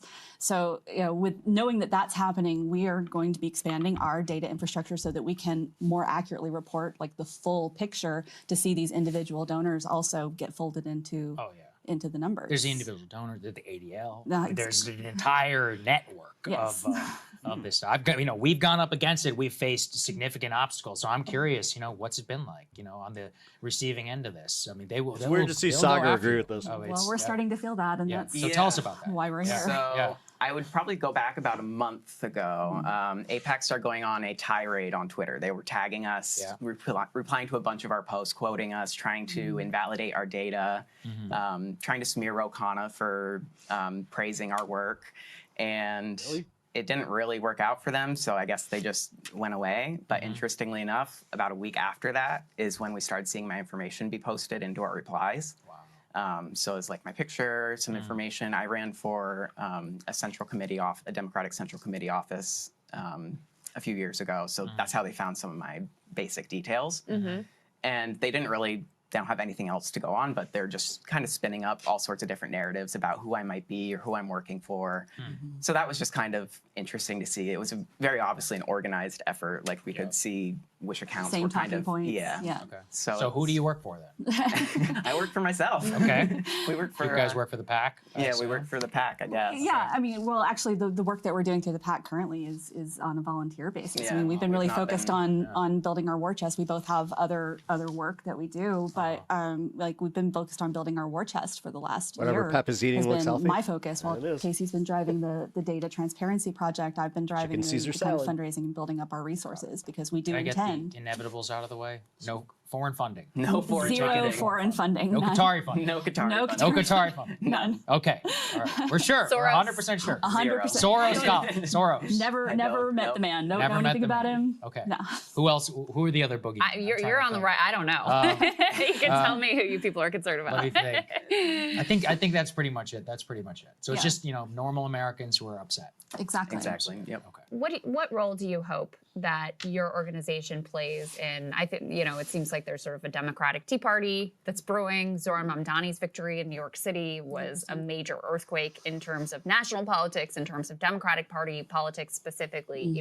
What role do you all hope to play in the forthcoming primary season? Yeah, well, we set out to really make working with AIPAC a political liability. That has been our primary focus. That was how the Track AIPAC project started, and then I founded the PAC, and we got introduced by mutual connection, brought the two, realized immediately like our work was very synchronous, and decided to merge our efforts into one thing. And so that's now what we lead together. But that's the goal, really, is we want to make working with AIPAC a political liability. And that's the reason why it's in the name, Track AIPAC, Citizens Against AIPAC Corruption. We're coming straight at them. When I saw what they did to Andy Levin, when I saw the way that they have smeared and attacked Bernie Sanders repeatedly, when I saw what they did and the money that they spent against Cori Bush and Jamal Bowman to take them down, I was so furious as a person who worked in this space that no one was going on offense against AIPAC, or that there wasn't, I can't say no one, that there wasn't enough of a forcible offense against AIPAC. And that's what we said. I always have to ask this first. For people that want, like, what a like a pre-Trump Republican, do you really, though? Because the neocon establishment was the worst. And I'll tell you, like, it wasn't as different. Like, yes, it's more embarrassing, and there is, like, but even then we were talking about how, like, Bush wasn't necessarily doing the, like, fascist shit, but dude, Dick Cheney was out there as the shadow president, constantly pushing for more wars, ignoring international mandates, all of it. Set out to do is to go on offense. Well, I was telling you last week I interviewed Summer Lee, who Which was a fascist? representative from Pittsburgh, and she just put out like Cheney was the but- most mild tweet about Israel. One tweet, one time about Israel, and that was enough Bush, Trump took the mask off gleefully. Yeah. for the Israel lobby to come in and spend millions of dollars against her. She narrowly wins. She was able to overcome it, and she narrowly won. And she said, I think now it would be different, because at that time there just wasn't a level of awareness. And now, obviously, the genocide live streamed in all of our feeds is the biggest part of the awareness of just how horrific this country is, and the policies coming from this country, our own politicians' complicity, whether it's Democrats or Republicans, with the atrocities that are being committed by Israel. But you guys really helped to sort of coalesce this understanding of the inner workings. So I just want to say, like, thank you for doing that work. It's been incredibly important. It's been very useful for us as journalists. When I'm interviewing, when we're interviewing a senator, it's helpful to have right there exactly where they're taking money from. Sometimes you clip some of my spiciest content, and then other people, it can cause a lot of problems in my personal life. So this is the last question, I think, about the inevitable. Anti-Semitism. Okay, so that's part of the criticism I hear. Hey, it's anti-Semitic to say AIPAC should register as a foreign lobby. These are American citizens. They're rightfully spending their money as they would like. What's your response to that? Is it anti-Semitic to track AIPAC funding? Why aren't you tracking Nigerian funding or any of these other things? I would say it is not anti-Semitic to stand against an ongoing genocide that's being perpetrated with American backing, American tax dollars, and American weapons. What we're doing here is taking information that's always been publicly accessible, but making it more easily accessible and digestible for the public. Yeah. And I would guess that you guys would support the tracking of other money in politics 100%, as well. And, Yeah. I mean, you can look at we have a track oil PACs, which has recently started up. So that's kind of our next target is the big oil lobby. Yeah, and I mean, working in progressive politics as I've always worked with candidates that stood against corporate PAC money. It's actually one of the litmus tests for candidates that would like to get an endorsement from us. Is one of the questions we have is will you support overturning of Citizens United and standing against corporate money in politics? It's very important to both of us. And that is actually my last question is you guys are backing a slate of candidates. We are. What are the specific criteria that they have to meet to be, considered for your endorsement? So these are candidates who are going to reject money and support from AIPAC and their allies. So that would not be just AIPAC. It's the other groups like DMFI, RJC, if they're on the Republican side. There's a whole slate of other groups. We also asked them if they would support enforcing the Leahy laws to make sure that we're not sending weapons to be used in war crimes. We asked them if they support Palestinian statehood for the U.S. to stop blocking such votes at the UN. And do they consider it a genocide? What's happening? Israel genocide. That's a deal breaker if they don't. Genocide. Yeah. And then, of course, Citizens United, because that's really a key to getting big money out of politics. Interesting. Amazing. Well, if you guys want a different type of politics, they've created incredible resources for you all to go and see who the candidates are, who the, members of Congress are, what kind of money has been flowing into their coffers, so you guys can choose candidates that ultimately align with your values. And I have personally, consulted your resources. I will make contributions at times to candidates, and if they're not on your list, they're not going to be on my list. There you go. We love that. At the end of the day, it's public data. That's all you did. It is. Okay? Yeah. Exactly. So, for all the people who are freaking out about it, sorry. All right. And if people want to support the work we're doing, as I said, we've been building up our war chest. We're still building it. If they want to support the work that we're doing, we can go to citizensagainstapac.com or trackapac.com. Either one of those, we have a donate button right there, and any contributions are helpful. We're really focused on being able to make a big play in some of these upcoming primaries. Badass. Amazing. Thank you, guys. No, that was a great interview. Mr. Stan. Yes, we will give him a treat here in a minute. I'm going to make up for my 420 because I was kind of waiting until after I ate. Good lunch. Yeah, they had those salads on sale. Which, immediately I was like, okay, check the expiration date. Expiration dates were fine. I was just like, oh, I guess they just ordered too many. Cool. That's always a plus where you're just like, oh, hell yeah. Save some money.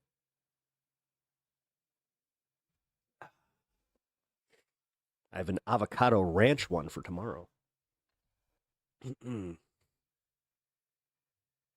Ate some greens, now time to smoke. Some salad. Yup. Here, we're going to get to our next segment here. We're kind of just winging it today. Funny enough, while I was up there, I kind of like out loud just said, I was like, damn, I'm having fun. Like, this was a good stream. Because, yes, I was obviously dicking around with the settings. I went live, and then I just decided, like, fuck it, let's go. Like, why not? Question in, if you dream in color, is it a pigment of your... You know what? Art joke. I like it. Glad the stream thingy worked out. Dude, that sucked. Okay, so I'll go through some of the troubleshooting steps that I had to go through. But yeah, I'm glad that I figured it out. Pretty much required me to go through and essentially restart everything. Which, hey, here we are. It's working better, though. I will admit that, because I think that I might have also missed an update or something on Streamlabs, because, yeah, everything seems to be working a little bit more coherently. All right, let's smoke. Yeah.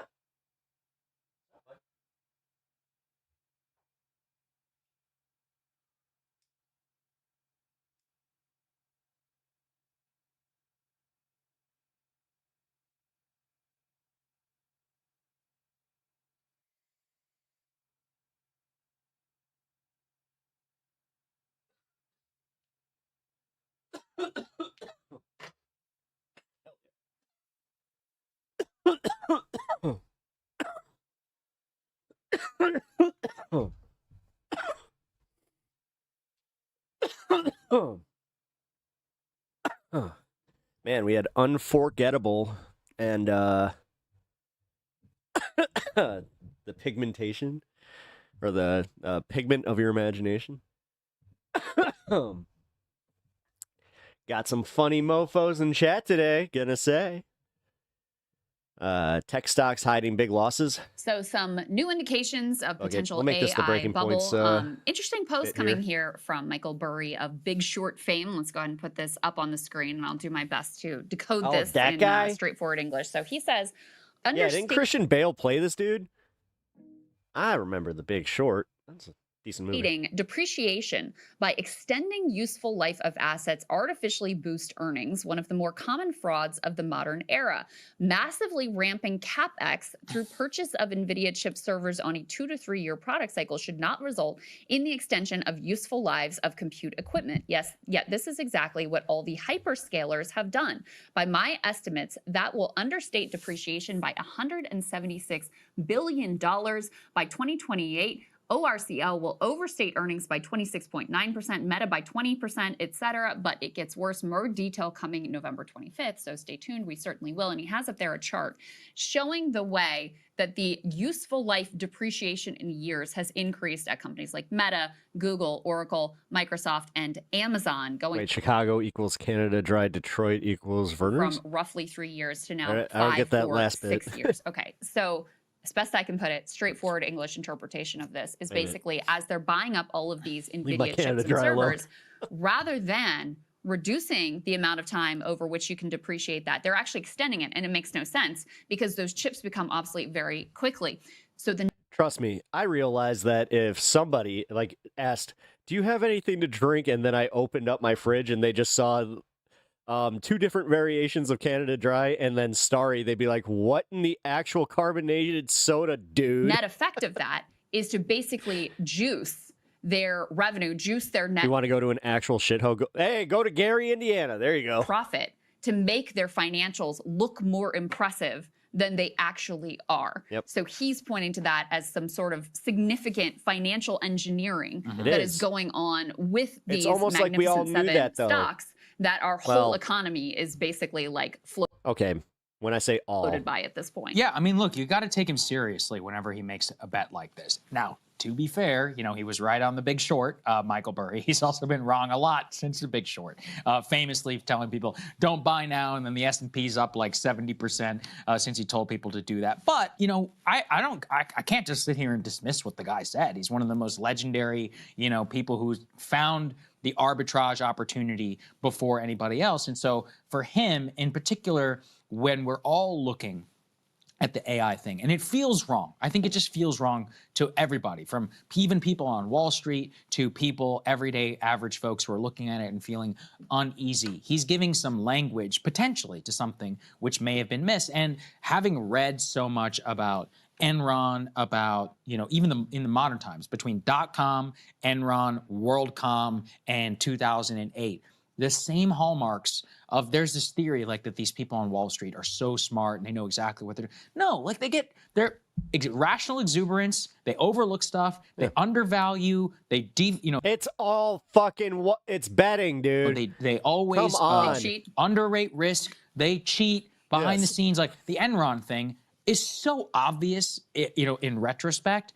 But you just said the thing in retrospect. They were, Sagar, all those motherfuckers were just like you. I remember this. I was a teenager, and my dad was really big into watching, like, you know, the financial reports and all that. He also liked that Jim Cramer guy. And I can tell you right now that they were all in Sagar shoes, where it's just like, oh, yeah, you know what? This guy, he's a financial guru. Penny stocks. You guys remember penny stocks? And yet at the time, barely anybody even was able to call it out because of the level of corruption that Feels was happening icky to agree with inside Sagar. of the Yeah. system. Same in 2007. It does, like the but- reason The Big Short is such a good movie and a good book in particular is because there's only like 4 people who really actually saw it coming. Jesus Christ. So he also doesn't see the problem and like the moral discrepancy that was them, instead of doing something to maybe, I don't know, stave it off or kind of warn us a little bit more.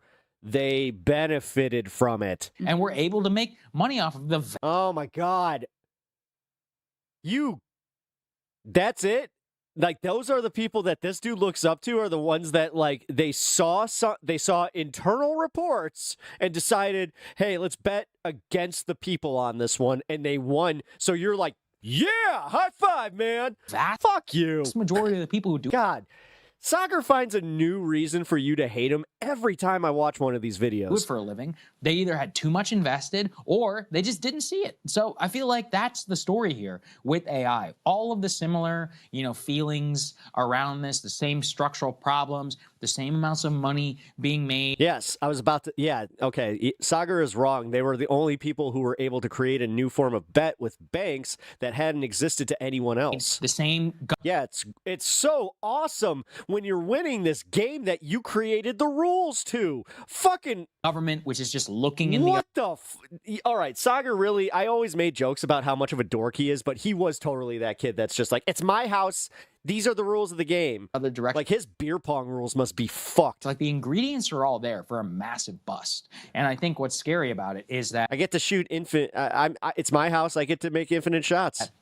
The behavior of a lot of the people in pulling hair out. Come on, Sagar. Again, just when you're like, oh, I kind of agree with him, he says some stupid shit like that. At the top, it doesn't inspire confidence. We played Sam Altman yesterday, basically having a crash out whenever he was asked by a friendly investor. Yeah. It was like, hey, man, like, how are you going to pay for this 1.2 trillion thing? He's like, well, if you don't want it, I'll sell your shares. It's like, dude. Why are you so sensitive just answer the about question. this? Yeah, just answer the question, bro. You're a CEO of a multi-billion-dollar company.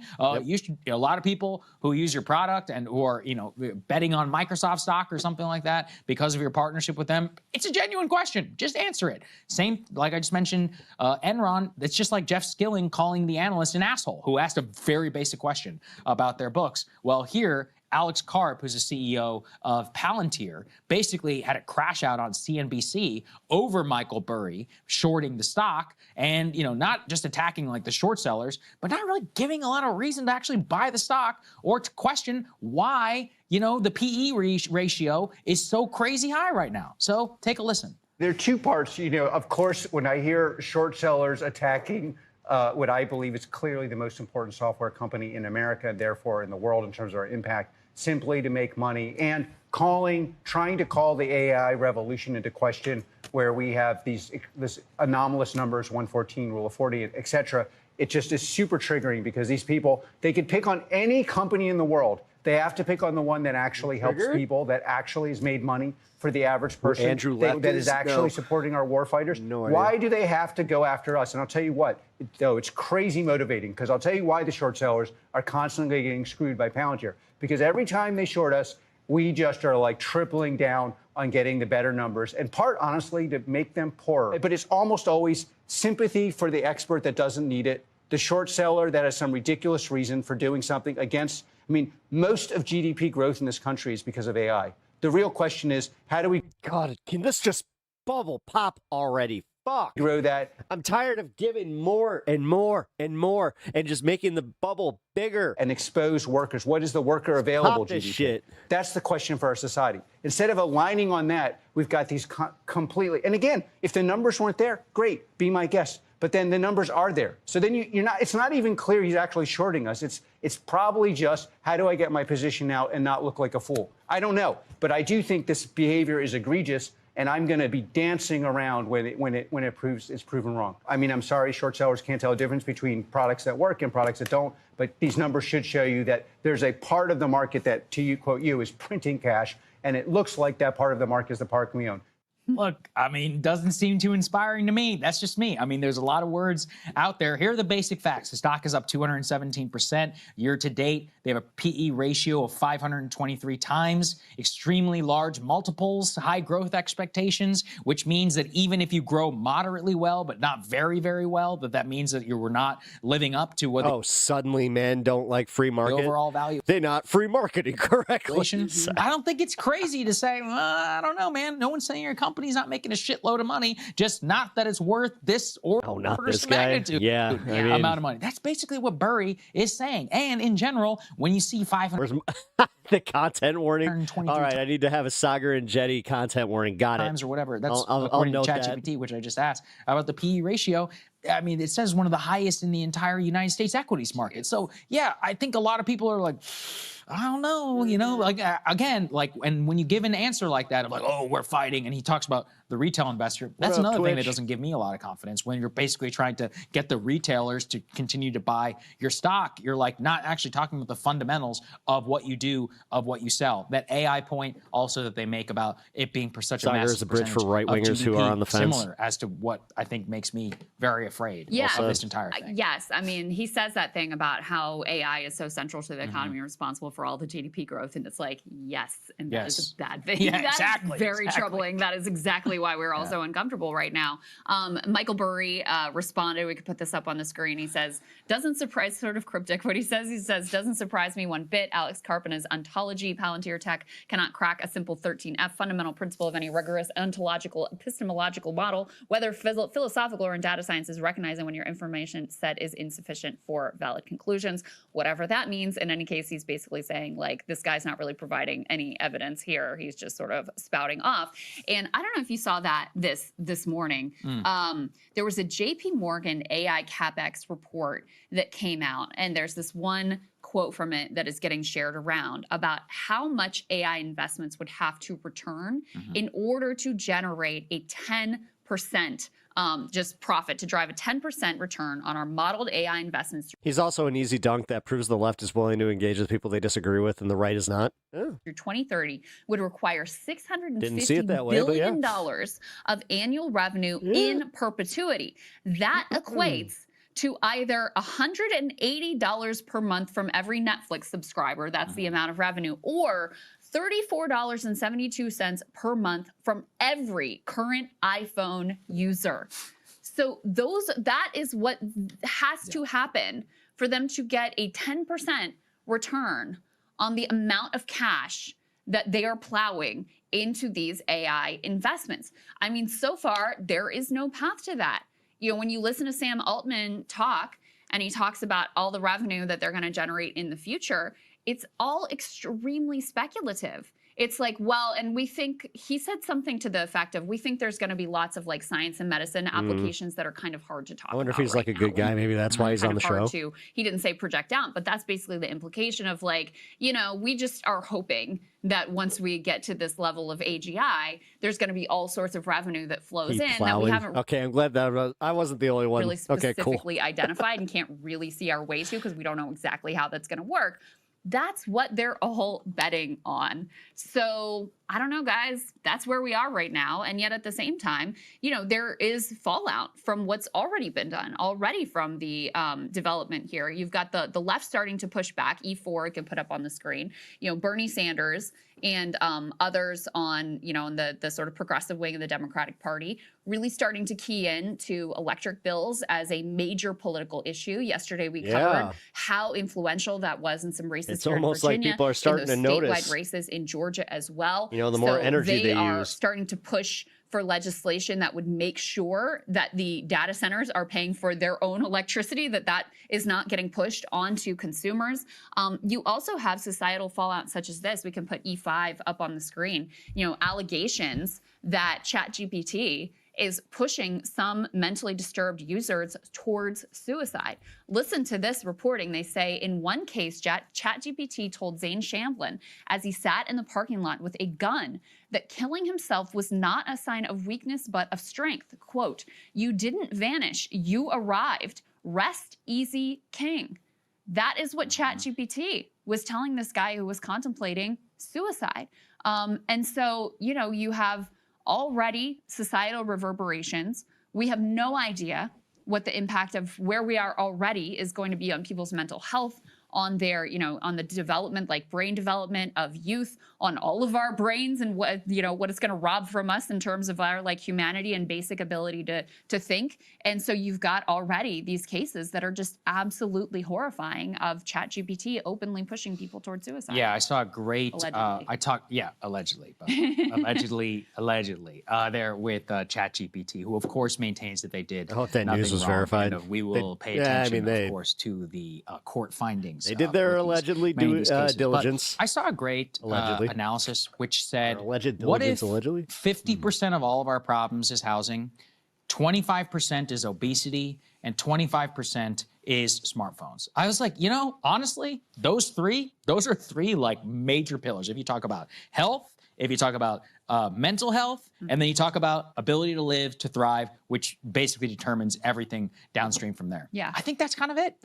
And there were like, if you Physical health, focus mental health, physical, and mental, wealth. That's, come on, these are the building blocks of society. Like, what if the solution to the vast majority of all our problems is cheap and affordable housing, making sure that people are healthy, making sure that people are social. I just was looking at a new statistic. The amount of people who socialize who are 18 to 24. Well, that's 2 in one video. Is down 70% in the last 20 years. 70%. That's insane. Wow. And a lot of this, breeds the very addictions, which I demonize here every day on a daily basis. Marijuana, pornography, sports gambling.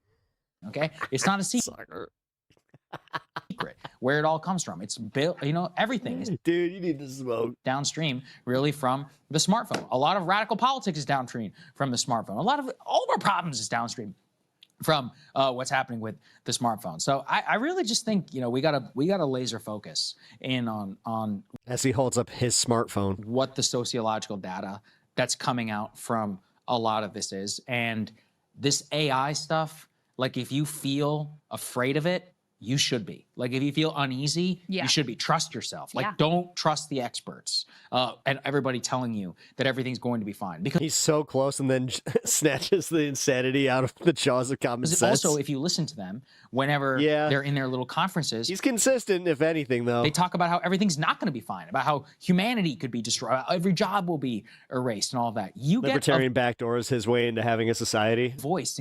This is Sagar and Jetty we're talking about, so that's not exactly what I would say is a surprise. Own economy and in your own life. Like you got to use it. You really do. Like focus in on this stuff. Anti-weed, prawn, and video games. Who is he trying to appeal to exactly? A conservative from the 1920s? Physical embodiment. It's hard, like with the product. I call him a dork, but he is somebody that, again, you kind of nailed it there. Like, so stoners, gooners, and gamers will all hate him. Rollouts. It's hard to know. Okay, well, what is this new version of ChatGPT going to do? That's not exactly what I would call a political contingent. And how do I navigate it? I mean, even the people who are designing it don't really understand it, don't really know what like level of awareness and potential consciousness or potential intelligence that it has at this point, what level of of deceptive behaviors that it engages in. So those of us who are not technical experts are really at a loss to understand just how profound the impact is already of what's available. And so when you have these data centers that are creating clear, like measurable harm in people's economic lives and in their community. He's here for the same reason that Tucker Carlson was on Crossfire. He is here to make the space feel less insulated for people like us. I mean, from a production standpoint, no, it's audience share. They have good audience share because both of them technically pull in fans, and then they bring in, especially on YouTube, they bring in discourse. It's such an important focal point of their comment section is pretty mixed of the pushback, which is why we've been focusing intently on it. And I'm heartened to see that there are some who are politically starting to pick it up at the national level, because you also are starting to see some of the job fallout. Put E7 up on the screen. White collar hiring is negative. Now this is probably not all AI. Yeah. There's no groypers trying to become Democrats by watching Breaking Points. That's true. But some of it likely is AI. And Derek Thompson says here, since 1940, the number of Americans working in professional and business services, sort of a white collar super sector, has turned negative year over year 10 times. The first 9 were during recessions. The 10th time is right now. Now, he goes on to say... Crystal, she can do that. She was pretty good at... when they were at the Hill, she was pretty good at that. You might expect me to say it's AI. The timing really looks like a surge of hiring around 2021 was unwound, combined with high interest rates, slowing job growth, slowing population growth, but sure, maybe AI too. I think AI is certainly an important part of the story, especially when you take a look at the next piece, E8, which... Oh, no. That's why I'm saying it was all for audience share. This was by design. Is young. They're both benefiting from that. Employment. I mean, also spiking. These would be the entry level. It's not necessarily wrong. Workers to like have a right wing and left wing audience come together to watch one program and disagree and chat. Pretty good model, if I do who would be most immediately impacted by I'm just being honest. AI and companies implementing AI and pushing more work onto their existing workforce versus bringing in a new cohort. So this is Stephen Ratner. He says the unemployment rate for 20 to 24-year-olds is now 9.2%. That's the highest level since 20. Well, this show is supposed to be more center, but it's more leaning to the left. Mine? I'm not really, I don't try to say that I am center. I welcome center positions. 16, and I think I that's welcome even the right wingers. It's like, as long as you're as long as you're respectful and we're not just doing the trolling thing, we can actually have real discourse, then I'm fine with that. expectation is that that will continue to rise. Also, trans rights are our bites. New college graduate unemployment rates continue I haven't said that enough. to move up as well. So, you know, these are the early stages of the fallout that we're already being able to discern in the job market numbers. Yeah, we got to watch it closely. Some of it is AI, some of it is just, you know, interest rates, that. But the whole point is Tariff uncertainty, all of that. Yeah, it's just but bad. And these people are getting filthy rich. Even if they do pop, and it's one of the things do pot. I have been thinking about no so much is like they cannot let. Are you out there smoking those reefer sticks? Are you doing the pot? Let this shit fail. Like the whole country has I'm doing the whole kettle, motherfucker. Every American who has a retirement portfolio, you bet on AI whether you know it or not. Oh my God, the Breaking Point show. I know you're left. If you are reliant on. See, that's what we. Oh, all right. I mean, so are you saying that only left wingers watch the show? Because I've gone through their comment section and seen that no, they seem to share, like, have audience share there. Interest rates or any of that, you're also betting on AI. Like the whole nation is in on this without actually really any say. All of our technological life, everything has got into this. So if it does fail, it will be a bust, which could drag everything down. And that's why I said also, you know, you've got a lot of poor Americans who are like always rooting for a crash. But what they always forget is like, you're going to be the first victim. I named one of my paintings Reefer Madness because it's a picture of coral. You know, they'll cut you first. The first layoffs, the first reduction in the amount of money. The people who will get bailed out. You got fish there, Carl? And will be okay. Yeah, Alex Karp and Palantir, sure, their stock could go down 100%. It's already up by 200. Like they're. Did I just make like a years old Walking Dead joke? Fuck yeah, I did. Multi-billionaires already got the cash. Yeah. A lot of these folks, like they're all going to be fine.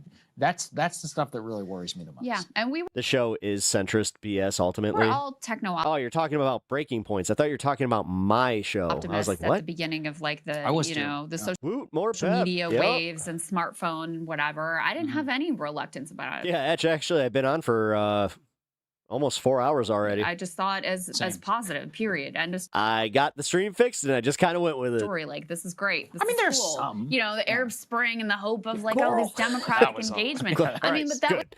I was worried that nobody else was going to do it. that was the way people Yeah. genuinely felt. You know, the election of Barack Obama, and oh my God, I got we're gonna. convinced a bunch that- of right-wing winger trans people are good to talk to. The leftist in the chat was angry because of the way I was doing it, but I knew if I took a harsh stance, it would never move the needle. That was the dream of the internet. So are you saying that you were lying about your politics to kind of just, you know, play nice? Was that it actually would have like a flattening effect. Or am I misunderstanding that? That it would create more like small d democratic flourishing where ordinary people Saying Breaking Points is more towards the left, even though Sagar is supposed to be the right. But he is more. No, he's not.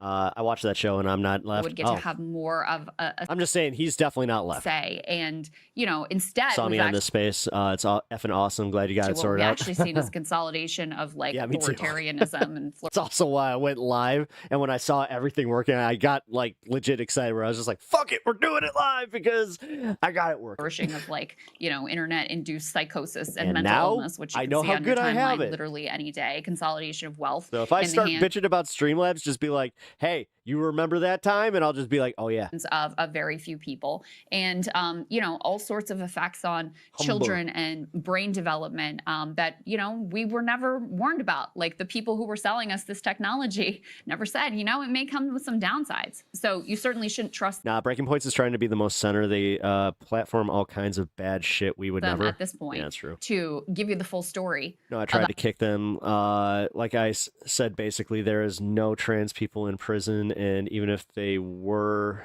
if you cared about protecting people in prison, you would make trans only prisons. What AI is going to look like either. And again, the truth is they don't know. They don't know either. See, you you did tell me that. Yeah, I told you that a lot of right-wingers won't consider Sagar to be one of them. To be fair, Alex considers himself a centrist, don't you? You know, the goal is to replace all of us.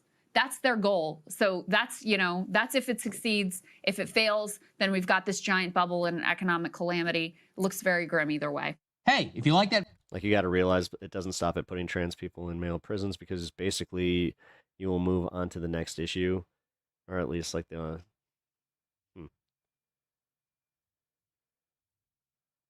Well, I do know that in some of the prisons in I do know the one in Chicago, they do have that. But that one houses like everybody. It's not like an exclusive, prison one way or the other. Prisons need to be reformed, not new ones created. Yeah, trust me. I know someone that is a prison psychologist who has told me, yeah, there needs to be reforms, for sure.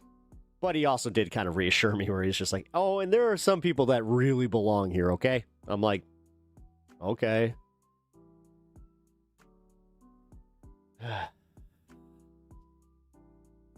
Which, I just take it for that to mean it's like, I've seen some shit. I had a really good discussion with him about that, like, about a year ago. That's good to know. Yeah, well, you know what else is good to know? How to reboot Streamlabs, because holy crap, that was a thing. Yeah, but like if you move the 22 trans people that are in a female prison, that really isn't going to stop you hating trans people. And he literally said, touche. I have no idea who you're talking about. Or like, was this a conversation you had here? Because I don't remember that. Oh, it was on Discord? Oh, God. How did I miss an entire conversation on Discord? In my Discord? I mean, if this wasn't in my Discord, I get into conversations like that all the time. Well, again, I mean, if it... I'm just wondering, was it in my Discord? Alright, listen. I am ready to do this because... I'm interested in this, and I'm also interested in the way that they're presenting this. So, I saw Lance watching this video, and immediately just was like, you know what? No. Found the original video, and I want to watch this with you guys. So, I've only seen, like, the first 5 minutes of this, if that. The experiences had in Discord do not reflect on PEP, or the PEP industrial complex. This is true. I should probably say that too. Any of the it's obviously my Discord, and I do have responsibility to moderate it and make sure that it is a place for all to have good discourse. I will also say though, it's like, yeah, if somebody's out there spouting some shit, just know that it's not my opinions. I'll make my opinions known. Also, I've been using the Discord more just to promote the show. And yes, I cannot wait to start doing the merch drops. They're coming up soon. So, anyway, the experience. All right, you're excited for this? All right, cool, perfect. Well, check out that bitchin' belt buckle, and the fact that that's the little penguin. This tells me that this guy went to TJ Maxx for this. Okay, 3, 2, 1, action. The 90s are back, baby. Zellers, Jenko jeans, people treating stuffed animals like crypto, and of course the threat of Canada being torn apart. Okay. Like a pair of knockoff Jenko jeans, but this time it's Alberta threatening to I missed that part about the Labubus. That was leave the country. That's right. separation. It's not just for sad dads or Quebec. Where am I going to do with that $2,000 Trump money that you're not getting? Anymore. And thanks to a fun new law passed by Alberta Premier Danielle Smith, it's easier than ever to force a referendum and turn Alberta into its very own landlocked petrostate. And this new Alberta is going to be awesome. Mass deportations, defunding First Nations, and so much oil and gas extraction that Alberta literally becomes the pollution capital of the world. It's all right here in this 50-page blueprint. I forgot the blueprint. Fuck! Howdy. Oh. It's all right here in this 40-page blueprint from Alberta's largest separatist organization. And the best part, they already got Trump on board. It is about to get real. So for the sake of national unity, let's find out what these separatists really want and see if we can't come to some common ground as Canadians. Hi to my Aunt Darlene, Uncle Rocco, all my cousins, and everyone else in Alberta. I'm Aaron Hagen McKay, and welcome to The Goose.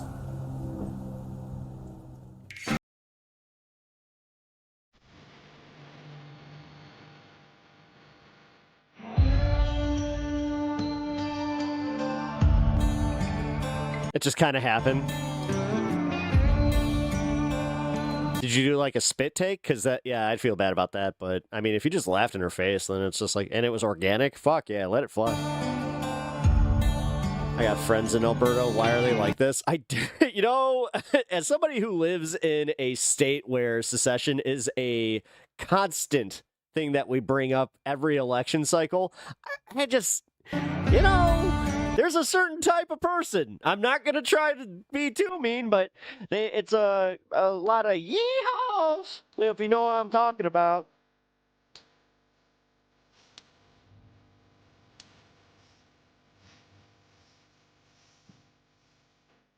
They will be a blue state. No, they will not. If you've ever been to Alberta, fuck no, you will. No. Pretty fucking conservative there. Today, I come to you in the traditional dress of our people whenever a dorky Yes. Toronto man wants to appeal to Albertans, because we need to talk about Alberta separatism. Recent polls show Lapse in only Texas. 20% of Albertans say they would definitely vote for Alberta separation, compared to over 50%. I was about to say, yeah, me and Peekerbell at least we could definitely relate here. Who say they would definitely vote to Lapse stay, in Texas, which sounds like a Yeah, you referendum definitely got is me beat on doomed that to one. fail. Meanwhile, the separatist Alberta Republican Party can't even come second in an election. Also, Alberta is on treaty land, signed with the Crown of Canada, I might be not wrong. Alberta, because here in Canada, law comes from a magic hat. So, is this issue being blown out of proportion? No. Dismiss Alberta no. separatism at your own peril, Yes. JJ McCullough. Sure, Alberta separatism has no distinct culture like Quebec, the Basque, or the Welsh.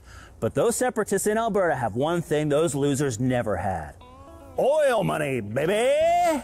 For example, this is the Free Alberta strategy, Alberta's Project 2025, designed to make separation easier in the future by creating Alberta versions of federal programs. It was written by Alberta Premier Danielle Smith's former Chief of Staff Rob Anderson, along with University of Calgary professor Barry Cooper, and some guy named Derek.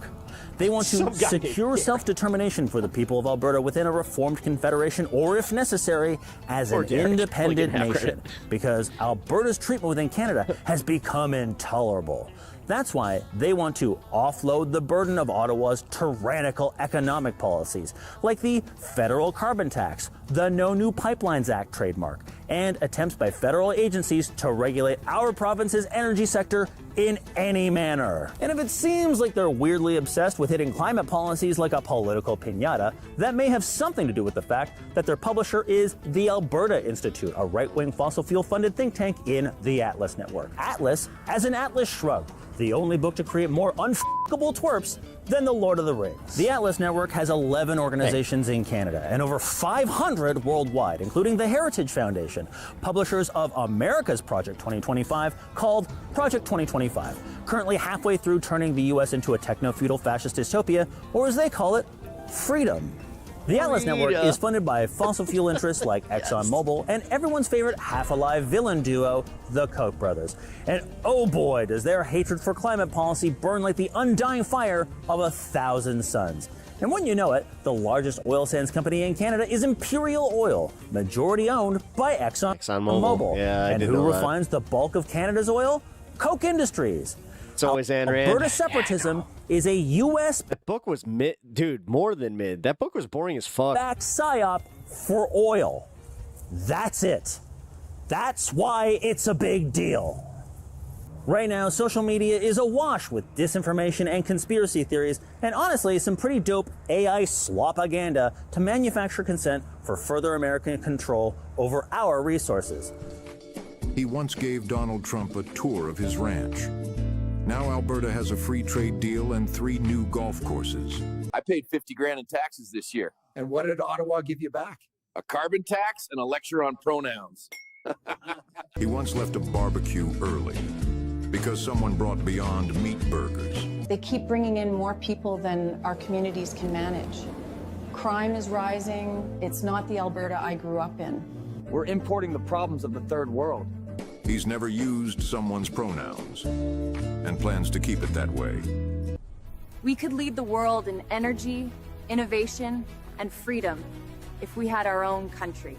He doesn't believe in I swear to God, if the most interesting man music is copyright, I'm gonna be mad. man-made climate change. He believes in Chinooks, cold snaps, and common sense. Alberta must become an Are they gonna look at the irony that the most interesting man in the world was, I don't always drink beer, but when I do, I prefer Dos Equis. independent nation. Independence or collapse. The choice is ours. So is it working? I don't know. Where do you think all these American flags came from?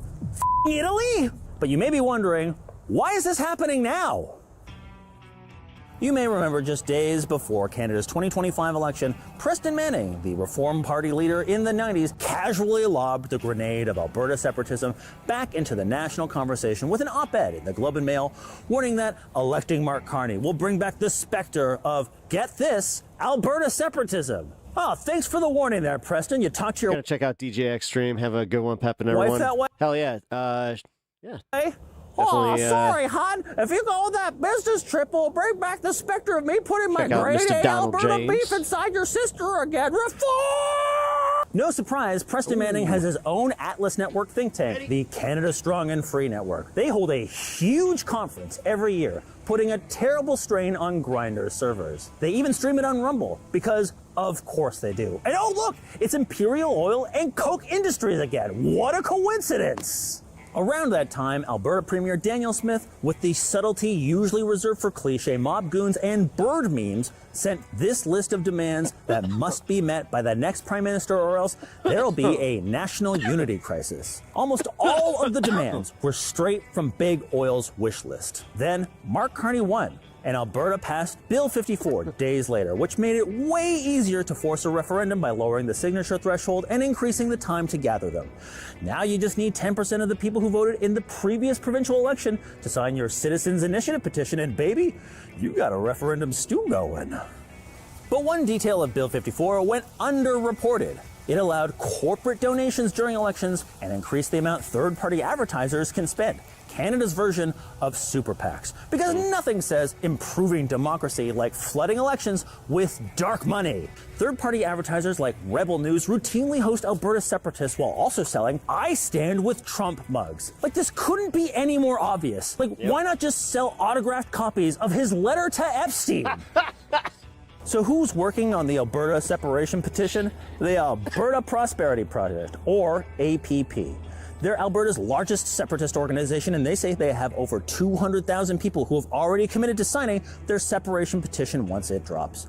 But for people who talk a big game about sovereignty and becoming independent, the Alberta Prosperity Project sure likes to talk about becoming a U.S. state. Like, imagine if Quebec separatists were like this. We have a distinct society and must become independent. But also, maybe we join up with Vermont because Bernie has raised the Bernac. No, it doesn't work that way. Recently, the APP launched their plan for what happens after they win a referendum. But before we dive into that, I need to educate my fellow non-Albertans on why separation might seem like a good idea.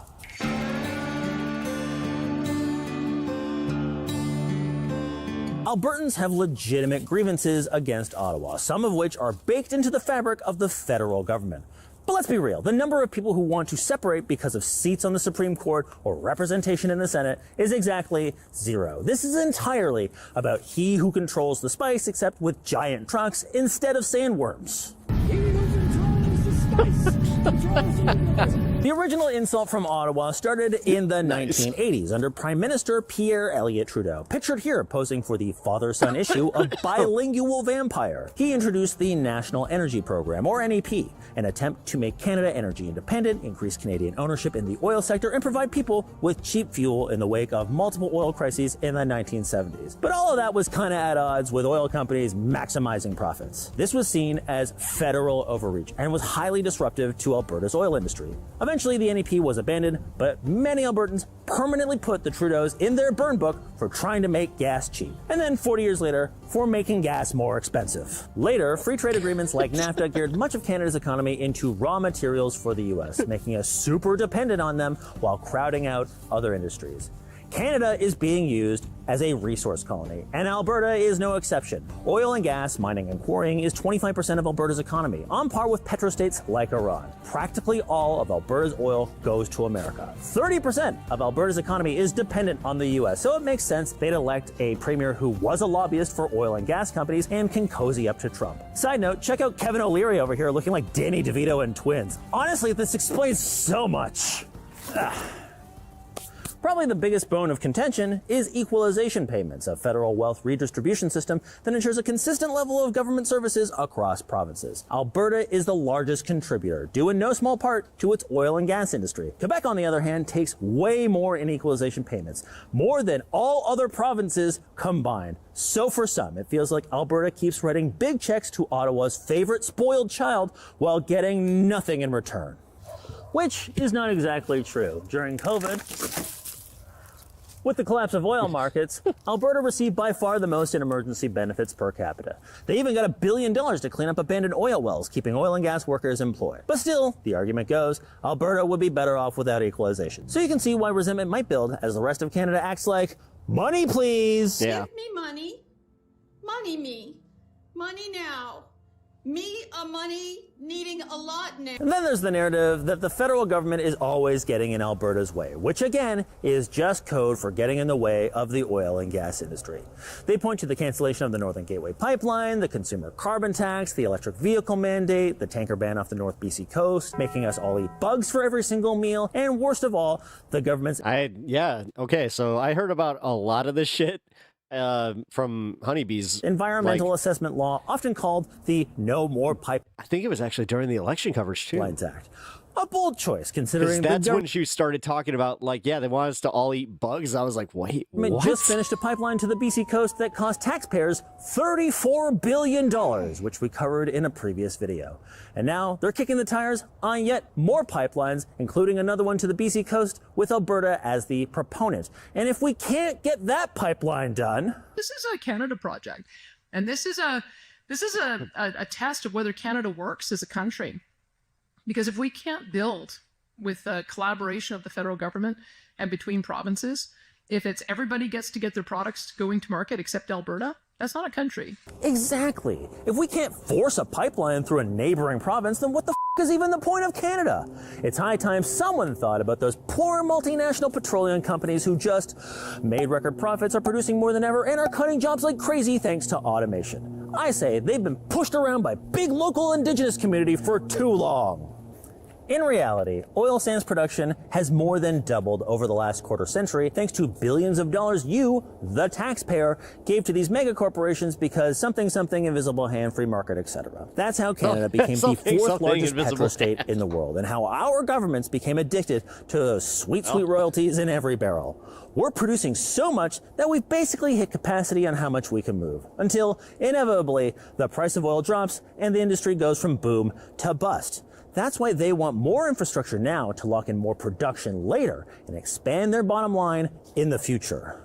At the same time, Canada has international commitments to lower our heat-trapping pollution, which we're already super failing at. Something has to give here. But this goes deeper to people's sense of identity. The primary goal of this PSYOP is to convince Albertans to identify with the fossil fuel industry specifically and the U.S. more broadly. And I get it. Oil is part of Alberta's culture. That's why you named your hockey teams after the cause and consequence of climate change. But soulless companies are not part of our culture. They just leverage our culture for profit and gain. A bit like how Tim Hortons is part of our culture, but really owned by... To be fair, the Flames came from Atlanta. The same company that owns Burger King and Popeyes, and a big percentage of that is owned by a Brazilian private equity firm. Call me crazy, but I think Alberta is much more than an oil sands extraction operation, especially when oil sands production is 70% foreign-owned. From the grasslands, to the lakes, to the mountains, to the farms, to the giant egg, and the giant mall with the submarines I never got to ride in because my dad said it was too expensive, and now they're gone forever. The real Alberta contains multitudes. Right now, a lot of folks in Alberta are struggling. I get why it's compelling to hear things suck for you because the rest of Canada sucks. Think about how much better you'd be if we made the rules and kept all the money instead of funding those woke, ungrateful idiots. Well, enter the Alberta Prosperity Project with their bold vision of what if more oil? Oh, God. Faith, family, freedom. Oh, my God. I don't know. As an American, I get to laugh at this one.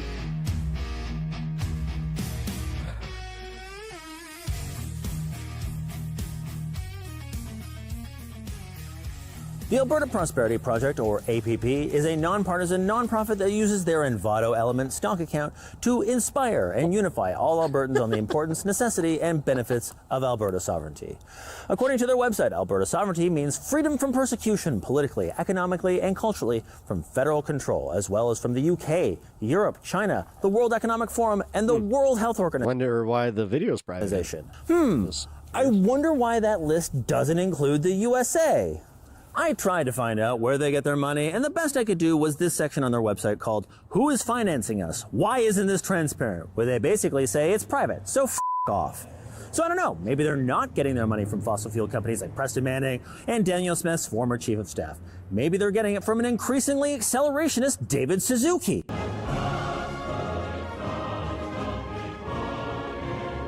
Now, the most vocal spokesperson for the APP is their lawyer, a guy named Jeff Rath, who was given several interviews in a cowboy hat. I mean, come on, dude. Who's going to take you seriously if you're wearing a cowboy hat? What? We're in a situation now where, let's imagine that Alberta is a completely battered spouse who's been punched in the face repeatedly by an abusive husband, right? And for sake of argument, let's call that abusive husband, I don't know, Mark Carney. Okay, so let's just imagine that, Carney is the abusive spouse. All he has to offer Albertans is a little box of chocolates. I'll give you an energy corridor. I'll do this for you. I might do that for you. No, but we're not going to kill the anti-pipeline bill. No, we're not going to change the specifications on rail tankers so that you can move, oil by train to Texas. No, we're not going to get rid of the carbon emission tax. No, we can never, ever give up on the idea that we can actually limit Alberta oil production by putting in production caps. Now, am I the only one that thinks it's deeply weird to compare Alberta, This guy looks so much like my Uncle Dave. I've mentioned him. He was the one who got me into all this sci-fi stuff. Country's richest province per capita, to a battered wife suffering at the hands of a guy who dances like this to Down with Webster? Earlier this year, the APP released The Value of Freedom, their vision of a post-referendum Alberta, and in my humble opinion, this document is bananas. If I had to boil it down to one sentence, it would be, oil solves everything. And luckily, oil never runs out. It all rests on tripling oil production and doubling gas production. Then they can finally achieve their utopian vision of a free Alberta as one of the lowest taxed and regulated nations in the world, rivaling jurisdictions similar to Dubai. Because when you hear the word freedom, you immediately think of a playground for billionaires full of useless aggrandizing mega projects built by literal slaves. Literal slaves? So let's pretend for a moment that Alberta becomes an independent country. First, you're probably wondering, what are they going to use for money? Well, according to the plan, they're going to temporarily adopt the US dollar. temporarily. Don't worry, this is not a Trojan horse to make Alberta a permanent part of the MAGA empire. They definitely want to be independent forever, which is why Alberta will create their own currency, the Alberta dollar, which is going to be backed by oil, because of course it is, because oil solves everything, but also gold, and of course a strategic reserve of Bitcoin. Now, I know what you're thinking. Why not Fart Coin or Hot Katua Girl Coin or Trump's meme coin that allows them to take bribes with impunity? Well, because if they choose the cryptocurrency that consumes as much energy as the entire country of Poland, that just increases the value of their oil and gas. See? This is some 4D chess we're playing. Alberta won't get independence. They don't own a lot of land and they need support from the other provinces. Here. Next, remember those First Nations treaties I told you about? Well, the APP says, holy shit, the Albertans have lost their minds. Sure seems like they're going to stop the 1.8. The fact that the APP is as big as it is. $1 billion in payments from the federal and provincial governments to the 48 First Nations and 8 Métis settlements in Alberta. Why? Because they want to shift the approach from government dependency to self-determination by allowing them to control their lands in perpetuity.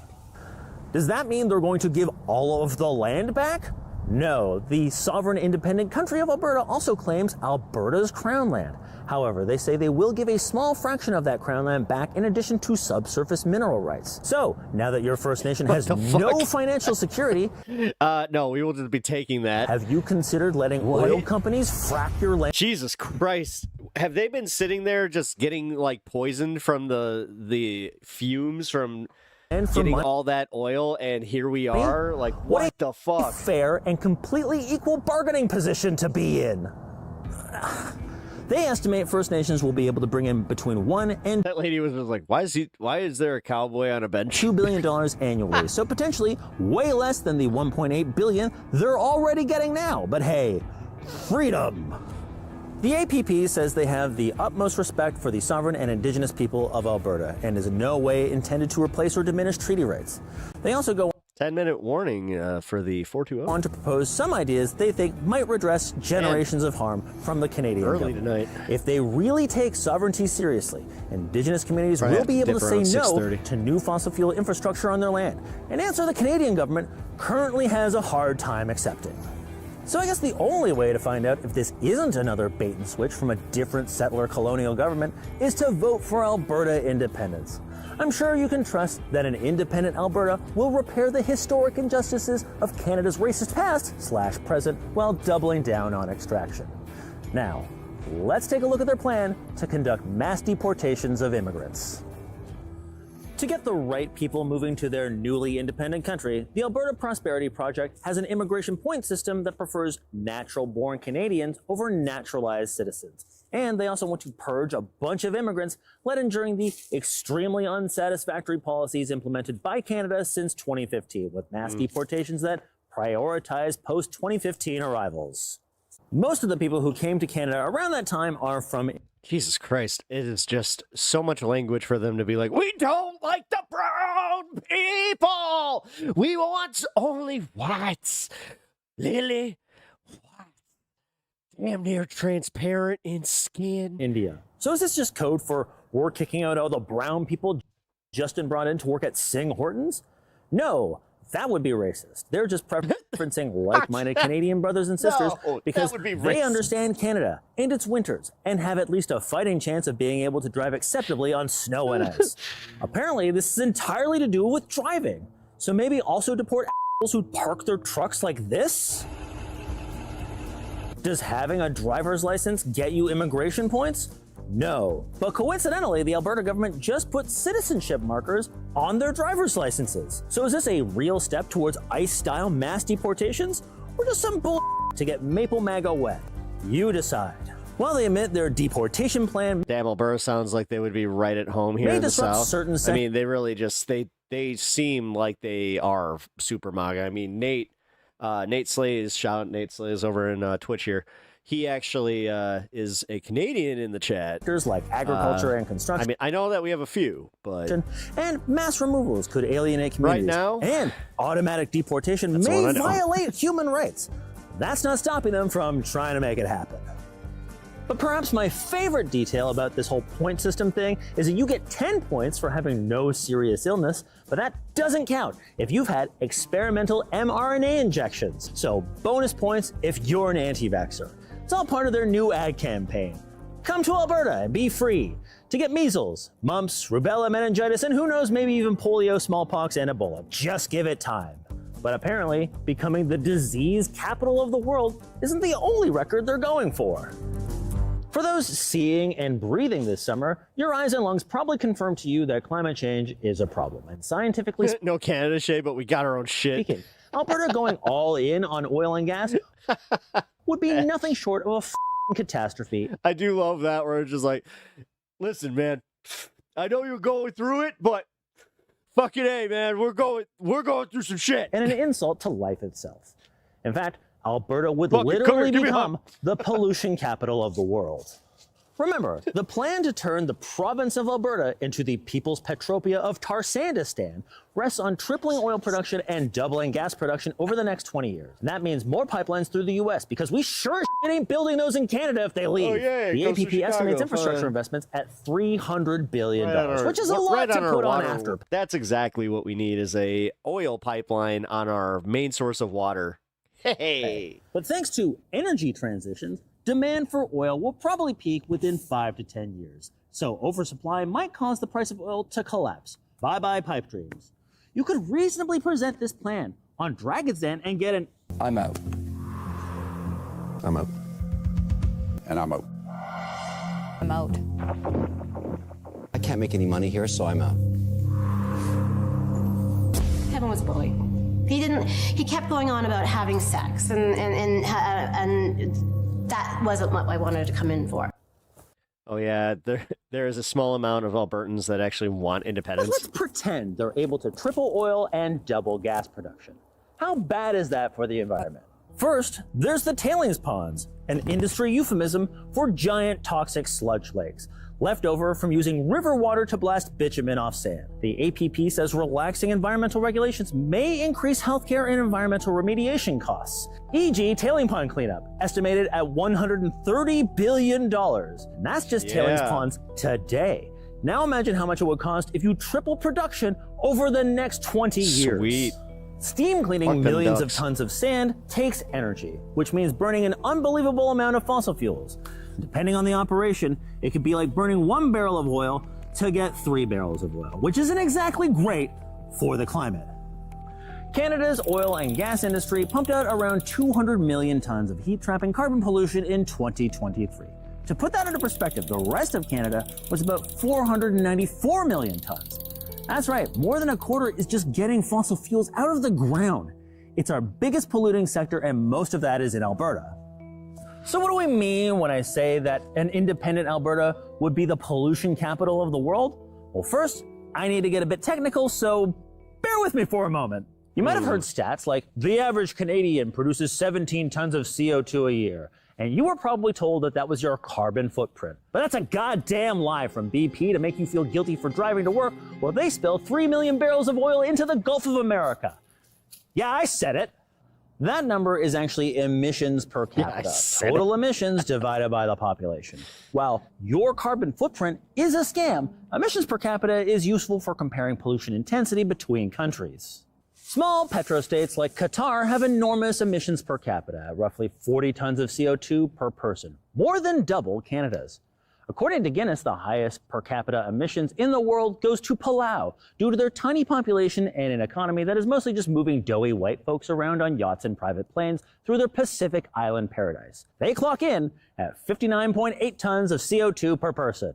So what would happen to Alberta's emissions if they tripled oil production and doubled gas production? I made a short video going through the math in detail, which you can check out afterwards, but spoiler alert, Alberta blows past Palau. Emissions per capita just from tripling oil and doubling gas extraction, and nothing else, would be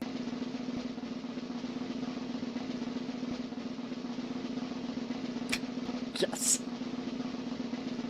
65.2 tons per person. So, congratulations. But But what about Alberta's emissions now? Well, somebody call Guinness, because Alberta's current emissions per capita this video was very are good. already 59.8 tons per person. Alberta becomes the pollution capital of the world on day one of independence. Excuse me. Luckily, the Alberta Prosperity Project has a plan for the environment. One that rejects the globalist carbon scam that wants to kill Alberta's planet killer. Definitely subscribe to this channel and they say an give the video independent a like. Alberta, free from the constraints of the existing climate agenda, could pursue a fulsome environmental strategy. One without and if you missed any of it, definitely go back and watch it. This is really, the really narrow funny. focus on carbon. And then weirdly, they go on to list all of the ways Alberta could suck up carbon from the air by using nifty land management techniques, all of which they say could lock away 10 to 33 million tons of carbon per year. Yeah. Now you may be wondering, are all of these unsourced estimates of carbon sequestration bullshit? Well, thankfully, you don't need to spend hours looking at studies to find out. Why? Because one, even their most optimistic estimates don't neutralize the damage they plan to do, and two, Alberta doesn't need to be independent to do any of these. They could do them all tomorrow. But do you think the Alberta beef industry is going to be happy switching from cheap feedlots to expensive multi-paddock rotational grazing? And even if they did, do you think Albertans are going to be happy to pay more for beef? $79 for steak. Alberta needs to leave this country. No! Why would the APP bother sequestering carbon when they just told you they don't give a shit about carbon? Putting all that aside, I get it's a tall order to get you to care about climate change when there's a literal fascist in the White House. But Trump's stated goal is energy dominance, and Alberta's oil and gas is part of that plan. This isn't complicated. It's very Settlers of Catan, and no one wants our f***ing sheep. So, how independent would an independent Alberta really be?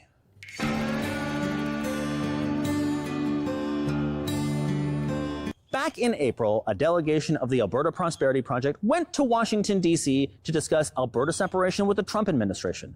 One of them was the chairman of the APP, Dennis Modry, who spoke about it at an event hosted by Rebel News in June, where he said, all right, 420, let's do this. So there's a couple of things I'd like to share with you that I didn't already.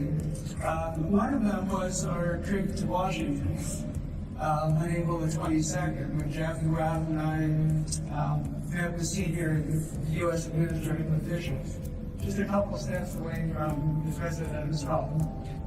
When we walked into the conference room, the first comment just that we were sitting down was, we recognize and support Alberta becoming a sovereign nation of the first comment. And countries don't really exist unless other countries say they exist. And if the US recognizes Alberta as an independent country after a successful referendum, that's pretty much that. Canada may have a process, but do we really expect the US to respect that? Modry went on to say they discussed exchanging every Albertan's Canadian dollar for $1 American, and also floated a $500 million transition loan from the US government. So, what about Alberta becoming the 51st state? Well, according to Modry, right now, Alberta victim isn't on the table, but it could be at some point in the future. You're absolutely correct. this story was originally reported by DSmog and then picked up by some right-wing YouTubers who jumped to the conclusion that Alberta was joining the US to be a full state, which pissed a lot of people off. The APP released this statement saying that the meeting was just introductory in nature, and the US hasn't committed. Even the APP was like, dude, to anything. But then, in late September, the APP went back to DC for a second meeting and then confirmed the US has a firm support for Alberta sovereignty. So if the referendum to leave is successful, Alberta likely won't be a state, but it won't exactly be independent either. Before the Washington meetings, Jeff Rath was pretty clear. This isn't about independence. It's about submitting to be fair, to I'd US usually control. only be an hour into the show, and I'm actually like getting towards the end of the show. You know, myself and a number of other Albertans. I honestly don't mind this earlier time.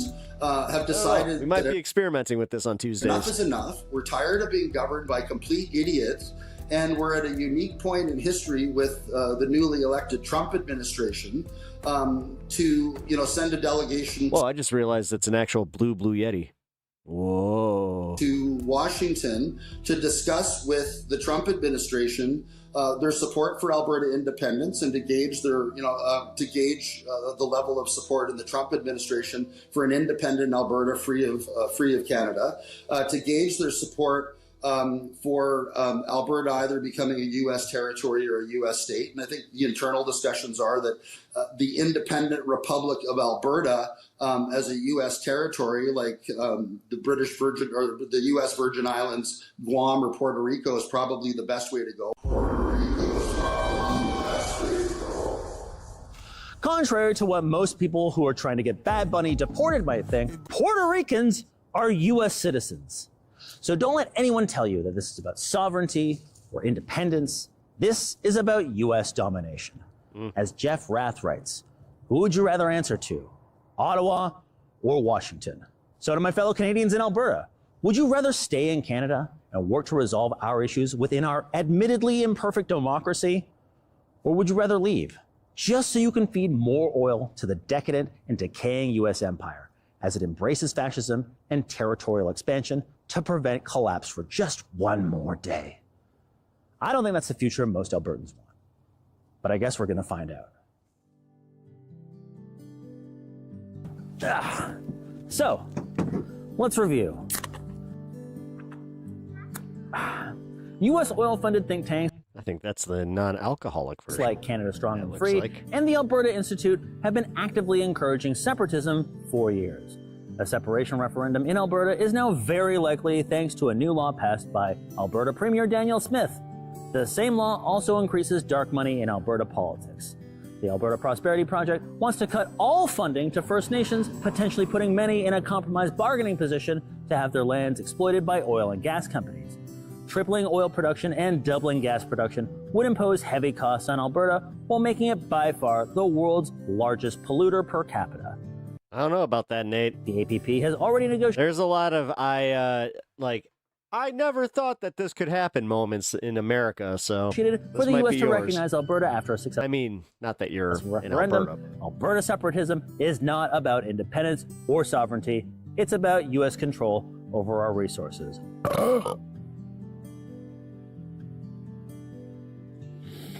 That's what happened. I'm a gross That's person. what happened. The rest of Canada needs to acknowledge and address Western alienation. I don't have all the answers, but maybe. You know what? Points to the cameraman for like being a good enough friend of this guy to know like how to handle that and make it even funnier. We can start by getting some proportional representation so elections aren't decided before the West even finishes voting. Maybe Western provinces should have fair representation on the Supreme Court. Maybe we need to revisit how we select the Senate. Maybe we need to revisit how we divide wealth between the provinces. Maybe we need more democracy, not less. Part of improving democracy means preventing U.S. billionaires and corporations from using their power and money to influence our elections. People are rightly concerned about India and China, but America has been America-ing the shit out of our democracy for far too long, and it has to stop. The good news is that Alberta separatism can still be stopped democratically. So, if you live in Alberta and you want to do your part to help Alberta stay in Canada, there is a counter petition by Forever Canadian. Link in the description to find out where to sign. You have to do it in person though, so pick a date and bring a friend. Bring several friends. Bring 8 friends. Bring every single person you've ever met. That's the video. Bring every single person you have ever met. Thanks for watching. A big shout out to the flock over on Patreon. See these names? That could be you. If you want to support the Goose for a fraction of the cost of a barrel of Western Canadian select oil, head over to Patreon. Link in the description. There we go. And here, one more time, I'm going to link the video. That was awesome. I somehow feel a lot more knowledgeable and also had a good time. That's the perfect type of educational video. Swinikin. Is that what, wait a minute. Is that what it is called to have the,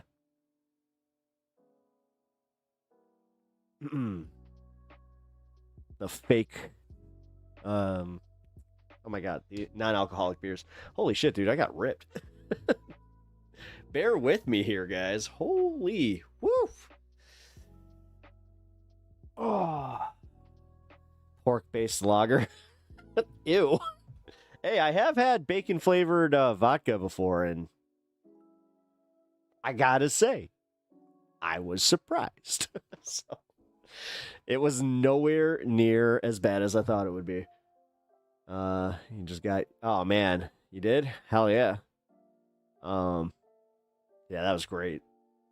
That definitely did not disappoint. I'll admit that, because I didn't do a pre-watch, I was kind of like, I hope this doesn't get boring or something, and then I have to bail, because lately, I hope you guys enjoy the fact that, yeah, I've been giving into my attention span where I'm just like, you know what? I'm not feeling this. That means my audience is not feeling this. And if you were one of the people that was just like, hey, I was watching that, shout out for it, and I'll make sure to link the video in the description or the chat for you guys. The description. Been busy as hell. Ran errands too. Surprised you're still streaming. Oh, really? Candid lithograph. I mean, I usually do on average a 5-hour stream. So sometimes longer. And for those that like to watch my stream, they like to linger longer. Hope you an Anthony joke. The stamina, I respect. Hell yeah, thank you. Yeah, I did a 10-hour stream last week for my 1-year anniversary. That was fun. I had a lot of fun. Did not get boring in the slightest. And yeah, I also did this space show earlier at noon on this space. Actually, here, let me link up to this space. They are live right now, I think it's Alex. Is Alex on? I'm pretty sure it's Alex.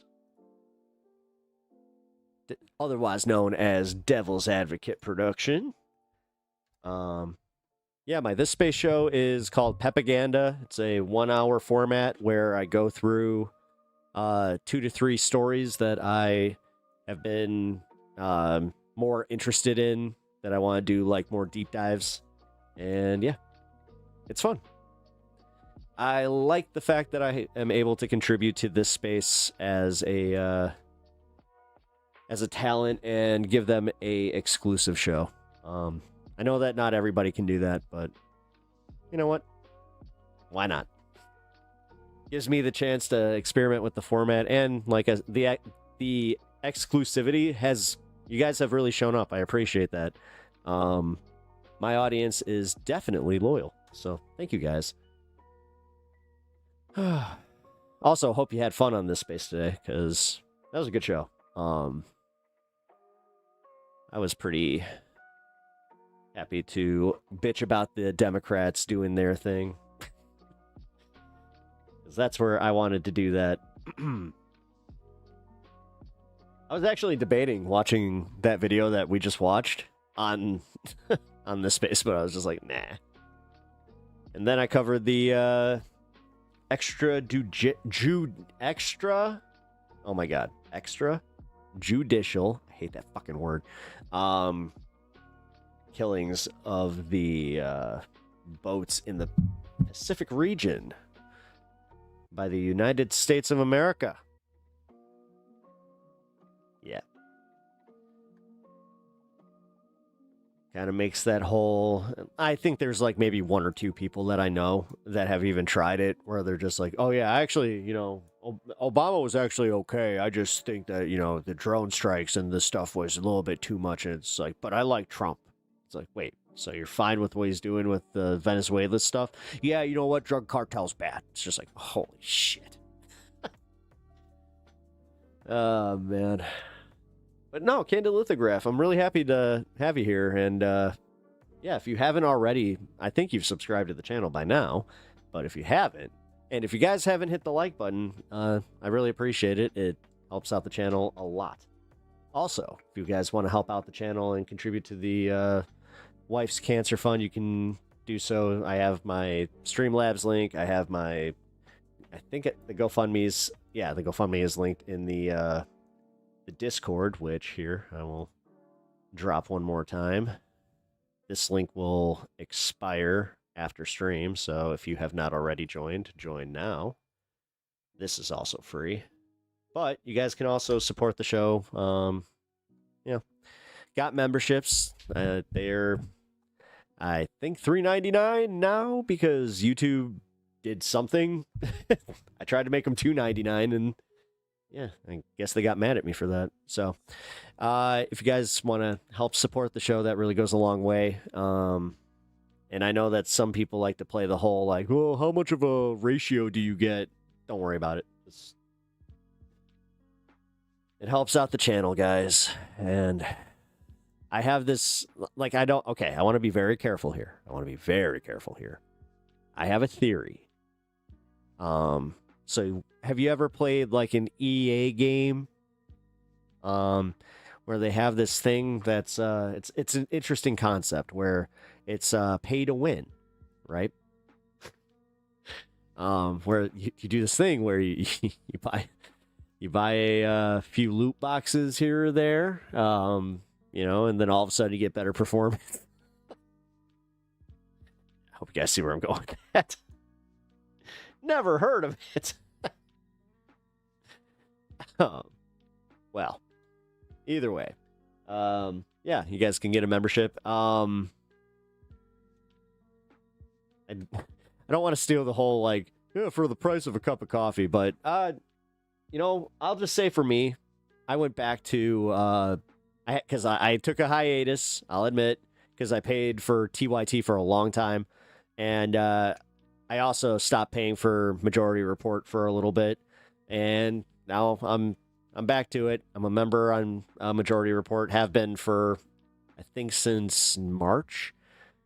But yeah, I've also finally been doing the, it's a tiny expense, and that's, and I've been contributing to other streamers and other content that I'm enjoying. So it feels good to support the people that you have been enjoying. So I know that I'm trying to make a sales case, but at the same time, I'm just overall trying to make a case to you guys that, not even just me, like, try to support your local streamer is what I almost, I mean, I guess, your smaller streamers, especially, like, it goes a long way, man. Like, I hope you guys understand, that, like, when I say the like button specifically and just commenting or, it all goes pretty far. It's how YouTube does this whole thing. Toss a coin to your streamer, all rivers of plenty.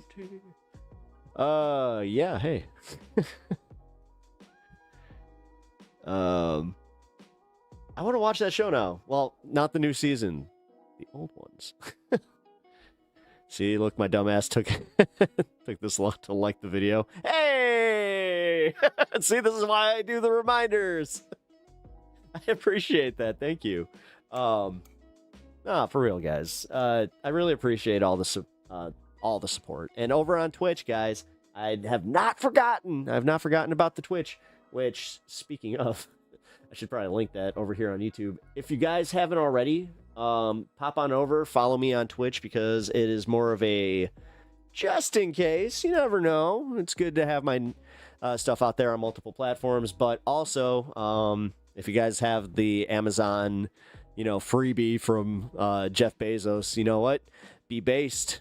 Contribute it to a left-wing streamer.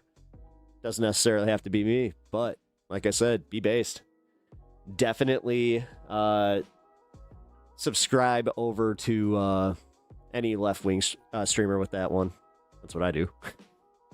So, but yeah, support your small streamers, folks.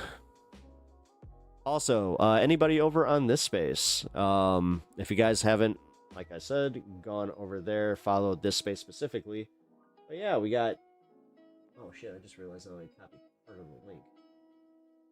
Sorry, I realized you might not have gotten to go there. That was my bad. There we go. And thisspace.com. Do we have a .com? Oh shit. No, don't do that. Don't do that. Don't do that. It might be a different site. It could be a really bad site. I don't know. You know what? Don't want to mislead anybody, and then everybody's just like, "Wait a minute, where are you guys into?" It's like, what is this space? No, damn it, Pep. Yeah, I screwed up the promotion. Oh no, I'm gonna be in trouble. Oh no. Now my other content creators over on this space will scold me. They will be bad. Perhaps they will treat me with a little bit of roughness. Mm-hmm.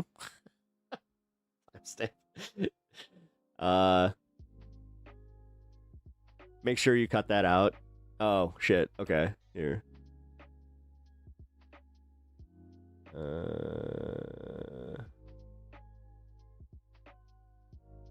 Timestamp is 4:37. I mean, do you actually need me to get rid of that?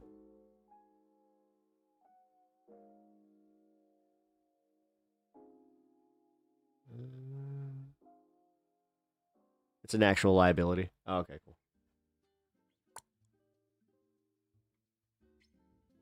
I will here. Is there actually a thisspace.com?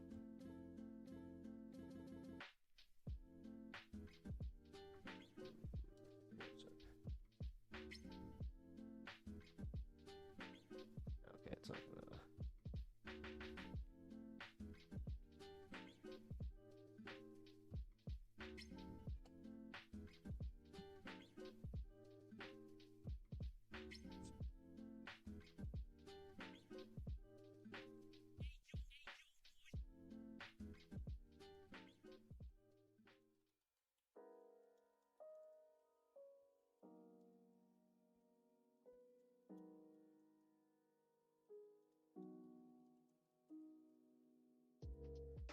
There we go.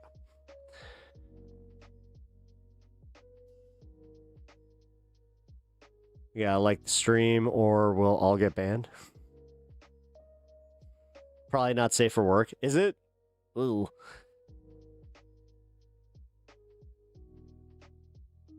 Here, I'm actually just gonna make, you know, just,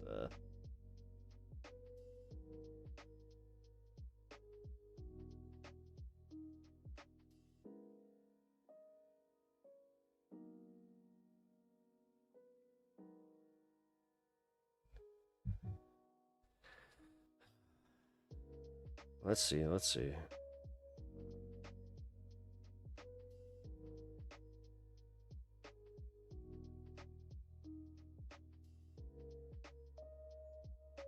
Oh, I think we're okay on that, though.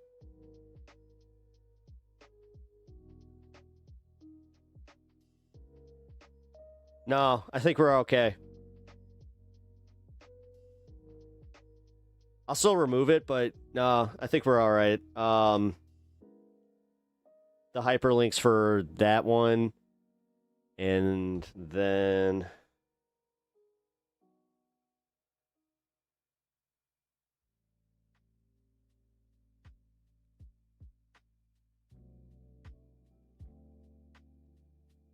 Hey! Actually, I just found something out. Etch. Just so you know, can you... Here. We can get that. Nobody owns it. No, it's not... Here. No, because there's one that's a... It goes to an Australian site. So they purchase the domains? No, I'm telling you that it's available to us. We can get it. This is how I did it. I don't want to say the company that I got it from, but it was like a you're going towards your father. You know what I mean? You know what I mean? So I was just checking because when I looked for, I typed in the domain where I was a little on pins and needles, I'll admit, because I was like, oh boy, I hope I didn't really fuck up. I did not fuck up. I actually just found out that if we want that, we can get it. So I'm going to hit Letterhack up and let him know. Actually, I'll just put it in the Discord. So randomly,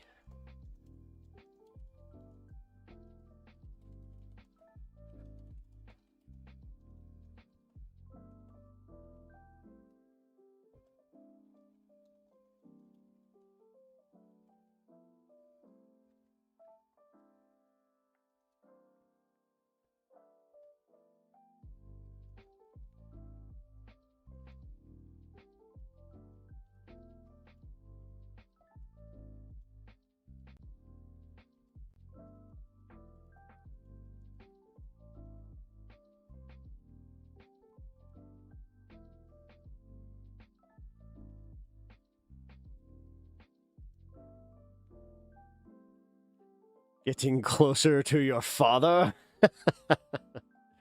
Yes, good. That's not bandit.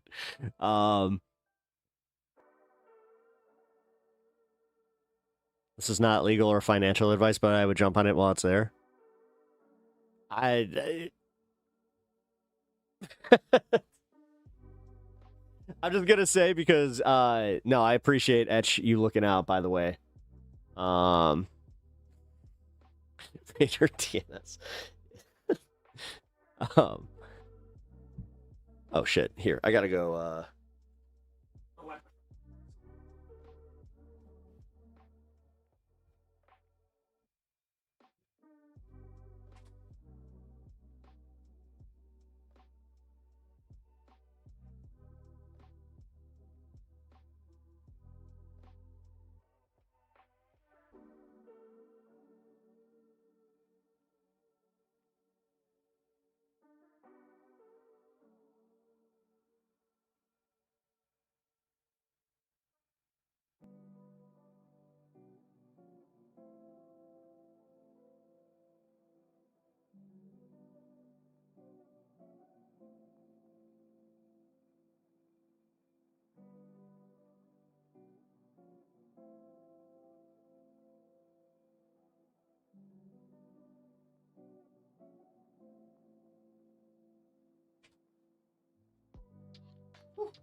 right. Luke Mobile. Need to slow down the title. Guys, real quick. Did you guys see the whole thing where and I'm sure that you're not seeing a lot of it in the news because somehow it's not bigger news. But RFK has been like, he made a formal apology and he was just like, "Oh, it turns out that there's studies that we cited that cannot be trusted," and it totally fell apart. And I smell a lawsuit, but also, yeah, don't get circuit. Jesus Christ, I can't believe that. There's people out there that will anyway. No fucking way you missed that. No, here. You know what? Fuck it. I'll find it. RFK walks back Tylenol claims.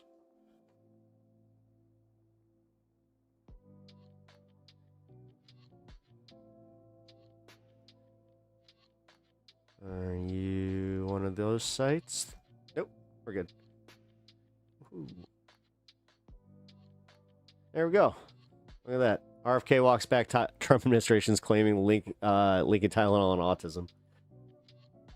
United States Health and Human Services Secretary RFK Jr., that still is surreal, has partially walked back his warning that taking Tylenol during pregnancy is directly linked to autism in children. In a news conference on Wednesday, Kennedy struck a more moderate tone than he generally has in his past appearances. This causative association between Tylenol given in pregnancy and the prenatal periods, in which is not sufficient to say it definitely causes autism, but it's very suggestive. Yeah. Actually, that kind of hurt. Yeah. Not doing that anymore. There should be a cautious approach to it. He added, that's why our message to patients and to mothers, to people who are pregnant and mothers of young children, is consult your physician. Get the fuck out of here. Nice pivot. Wednesday's statement is closer in line with the guidance of the reputable health agencies. While some studies have raised the possibility of a link between Tylenol and autism, there has been no conclusive findings. Pregnant women are advised to consult the doctor before taking the medication. The World Health Organization reiterated the point in September, noting that no consistent association has been established between the medication and autism despite extensive research. But claims to the contrary have already prompted efforts to limit the availability of Tylenol, a popular brand of acetaminophen, a fever and pain-reducing medication. It's almost like they're trying to take acetaminophen away from us en masse for reasons. It's almost like, I don't know, there's a new super flu possibly brewing.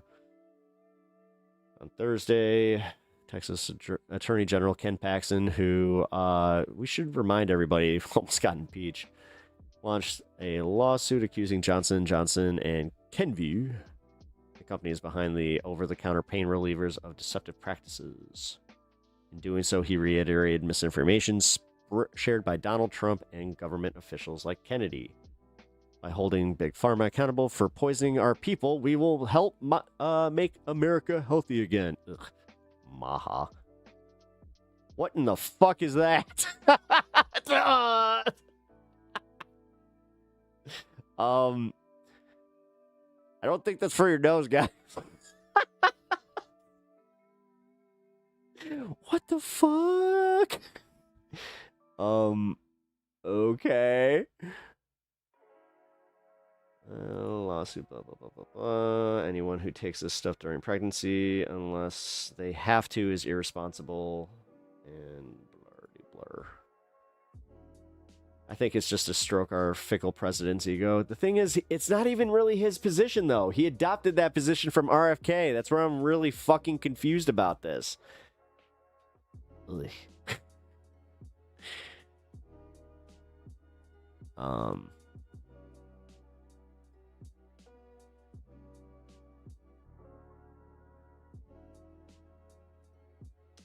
Ish. Fucking A.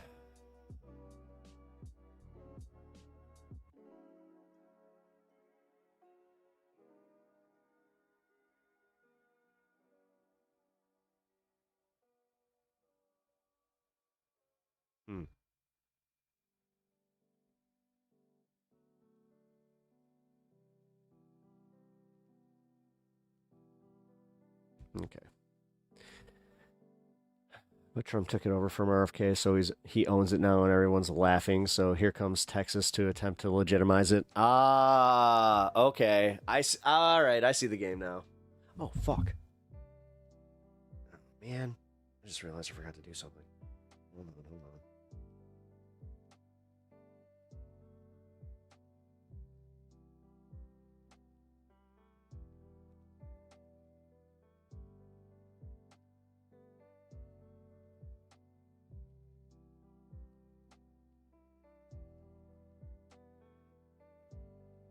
All right, give me one second.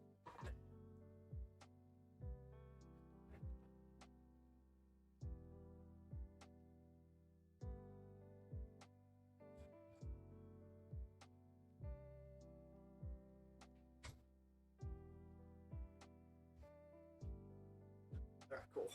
I'm going to wrap up stream here.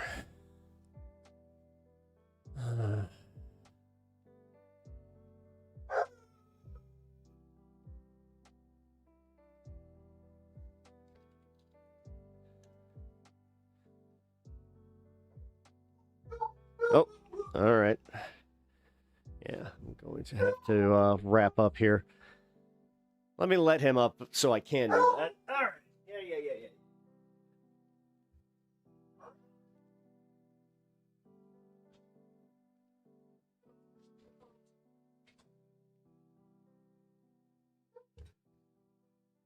Okay. Whew. Stan says no. Yeah. He gets like that, especially when he's got buddies coming over. So hope to catch the next one. Oh hell yeah. My next stream will be 2 o'clock tomorrow.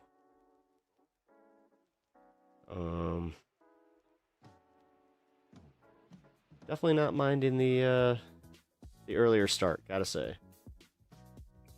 All right, but oh yeah, sure. Oh shit, we got a live. We got somebody that wants to say hi. Actually, hold on, guys. So you know him as Kazman, right? Hey, all right. right, so yeah, say hello. How's it going, Pep Fam? I am the Kazman here. Do me a favor and explain what you do with the. So I am a precinct committee chair up here in Northern Illinois. So I go and knock on doors, and I try to make sure people are aware of local issues that are happening in our county. Trying to like stay away from like the presidential politics, you know, because I think everyone always has their own opinions on that. But I try to focus on things that are more relative to the local community. And I find that it's kind of interesting because in our community, at least, the Republicans have been pushing these taxes when that's the only thing that they really focus on is trying to reduce spending. And it's like, what are you people doing? So yeah, a lot of like weird stuff happening out there and just trying to keep people informed. But specifically like with the canvassing, how's that going? the canvassing is going really good. So I don't know how much I can share, but like we have special tools that like that let us know how likely a household is to vote Democrat. And it has like a bunch of different weird things, like if they drive like a hybrid car or like Are they using a dystopian AI on their side? No, it's not AI. It's like it's basically like a sales tool, and I think that every party has access to this type of data. But like, oh sure. But like, the more likely that sorry about that. The more likely that someone is likely to vote Democrat, then I usually have my guard down a little bit, which is kind of nice. But I do set my Dem score a little lower than most because I do like having those conversations. But yeah, if anyone has any questions, I'm happy to shout out or yeah, do guys. whatever, Now's the time, especially if you guys are planning on canvassing for the primaries.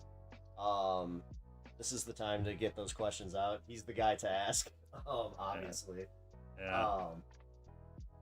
And also, I just I kind of respect the fact that he's out there like trying to essentially run for, because I could see you running for like an actual like office Eventually, position, that's the like within idea. the counties, and then kind of moving up like through the ranks. Like you're one of those guys where it's like you're kind of at that starting point that most like politicians like kind of start at, and this is like the best way. Like this is kind of I hate to like even do the equivalent, but it is kind of like Zoran Mamdani in the way that he like started really trying to like get the people's voices heard and then bringing that to his politics. So yeah, definitely. And it's a really cool way to meet other people. Like I know that you had come with me to one of the events and we met Kat Abagazala, so I was actually helping her canvass for her district as well. So I like that it offers a lot of autonomy, where I can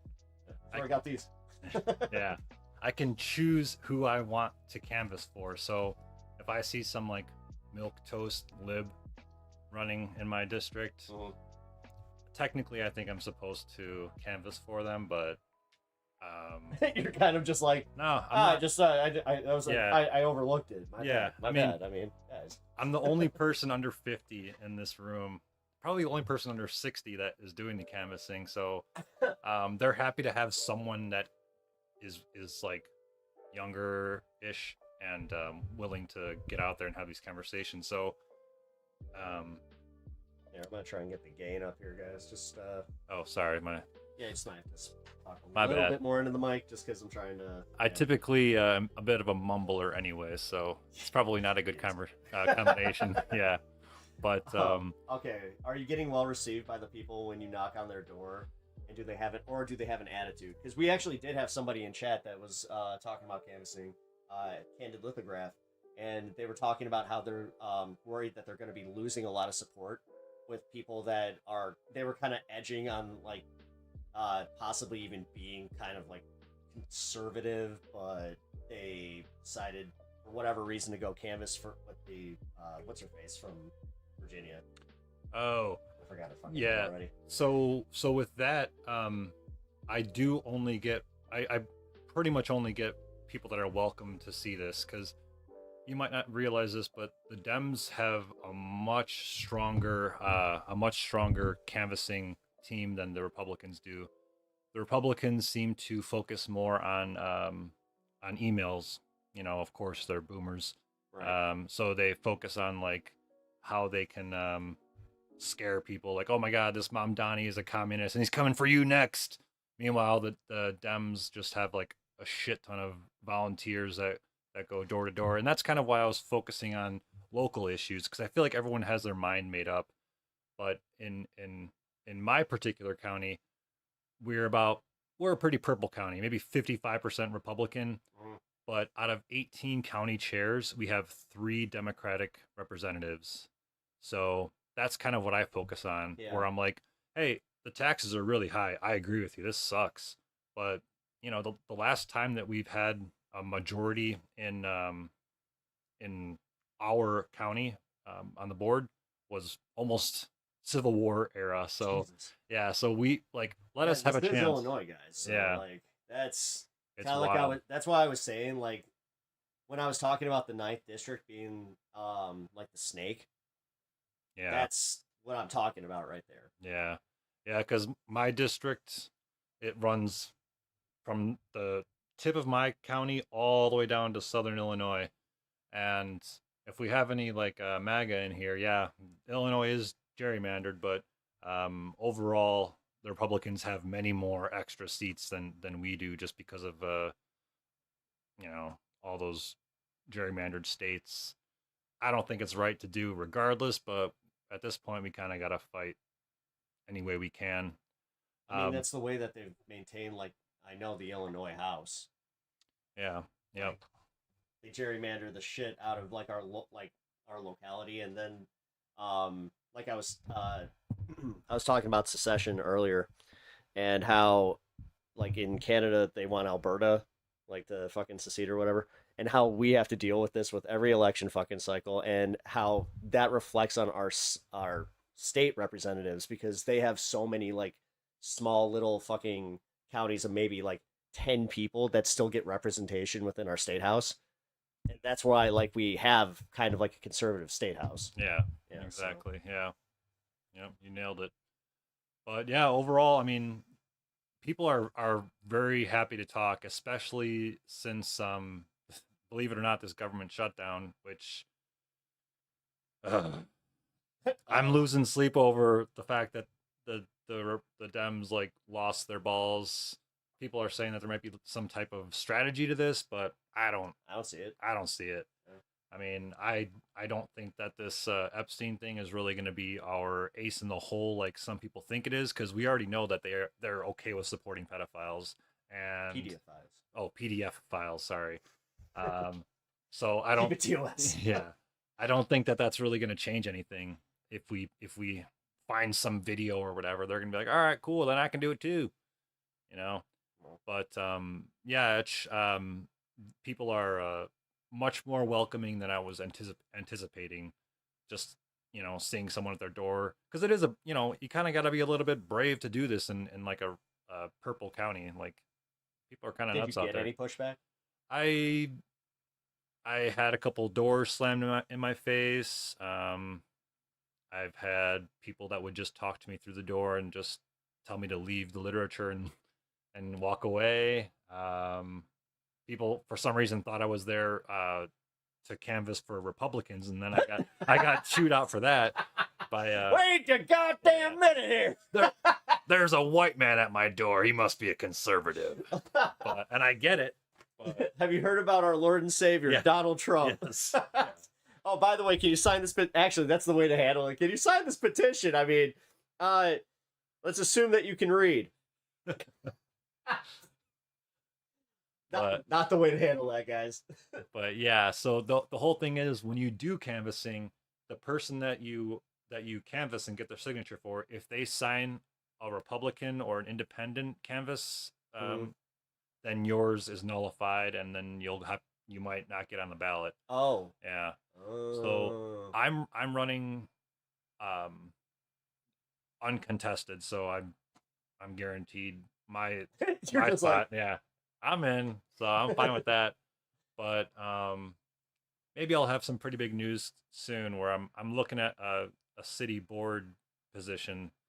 So all the boomers are trying to like pull me in that direction, and I'm happy to consider it. It doesn't pay well, but it's you'd be surprised It how doesn't much pay well. it doesn't pay at all, I should say. Sorry, it does not pay at all.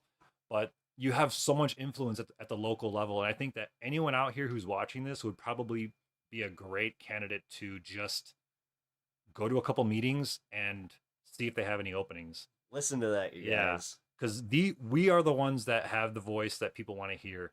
I mean, this is like literal grassroots, you know, like this isn't some astroturfed crap, you know. So get out there and just speak the truth, you know, connect with them on a local level. That was my strategy. I'm not talking about Trump when I go door to door.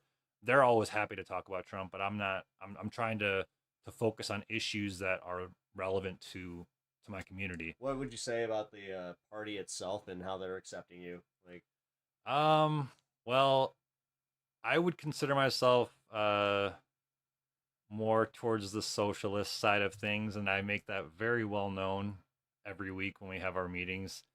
And at first, I think I got a couple, you know, laughs. So like, oh, who invited the communist? I'm like, oh, where? I want to meet him. But I think at this point, is it just based off a few things you've said? No, I mean, I came out and said it, and I was like, they were talking about, we were talking about this, like the Democrat consultants who went through this whole, why did Kamala lose? And then they wanted, their strategy moving forward was to talk less about very popular things like, you know, Medicare for all, or, you know, protecting our trans people, immigrants. And they want to move away from that. And I kind of exploded last week at our meeting, and I was like, this is absolutely insane. Who is doing this stuff? And everyone was just like staring at me like, are you questioning the party? I'm like, hell yeah, I'm questioning the party. This is absolutely bonkers. They all worship Kat there. They love Kat. And they seem to think that the reason Kat is popular is because she uses social media. I'm like, no. I knew it. Yeah. I knew it. That's not why she's popular. She's popular because she's saying things that we all want. You know what I mean? Yeah. So that's what's so important is it's not about how you're saying it. It's about what you're what you're saying. Yeah. So they're putting way too much importance on this whole social media thing. You want to stand for the right ideas. You dare go against the family? They're not as bad. They're not as bad as you would think, because I'm welcomed open arms. And I think the big thing is they don't want people that are just going to go for 1 week and then disappear. You know, like I've been showing up every week for the past year plus at these meetings, and I think I really do feel valued. Like my voice is heard. Mm-hmm. And again, they're all a bunch of old people. There's never any young people there, so I kind of got the vibe from the event I went to, where I was just like, holy shit, like this is very geriatric. Yeah. I mean, so when a young person shows up and they are passionate about it, even if you aren't super knowledgeable, they want to hear what you have to say. So so go to these meetings. Like I guarantee you, everyone here lives in an area where they have like probably a weekly or maybe even monthly local Democratic meeting. Mm-hmm. I mean, if you wanted to do like a DSA type thing, that'd be cool too. But just make sure you're focusing on electable people and don't listen to the Dems about who's electable. You know who's electable because you are part of your community. The Dems are not. Right. You know, they have this big national platform, and I don't care saying any of this because no one else is going to do it anyway. So I'm not going to like lose my seat or anything like that. But you speak your own truth. Don't speak the party's truth, because I promise you can connect a lot better with the community than some billionaire in Washington, D.C. can, you know? So that's all it comes down to. And do you think that you're going to see any pushback like from those like same types of people that are open armed, like once they kind of like the mask comes off, if you are more DSA adjacent? I can't speak for every community, but in mine, when I told them I was a socialist, they all agreed with me. Oh, yeah. cool. Believe it or not. Okay, that is surprising. They're like, yeah. When I explained it, I said, well, I'm here and I would consider myself socialist leaning, you know, which in America is center left. So sorry to ask, what's your name again? I mean, you can introduce my name is Kaz. Yeah, the Kaz man. You know him as the Kaz man in chat. Yeah. If you really cared, you could probably find out who I am, but I'm not very interesting. I promise you that.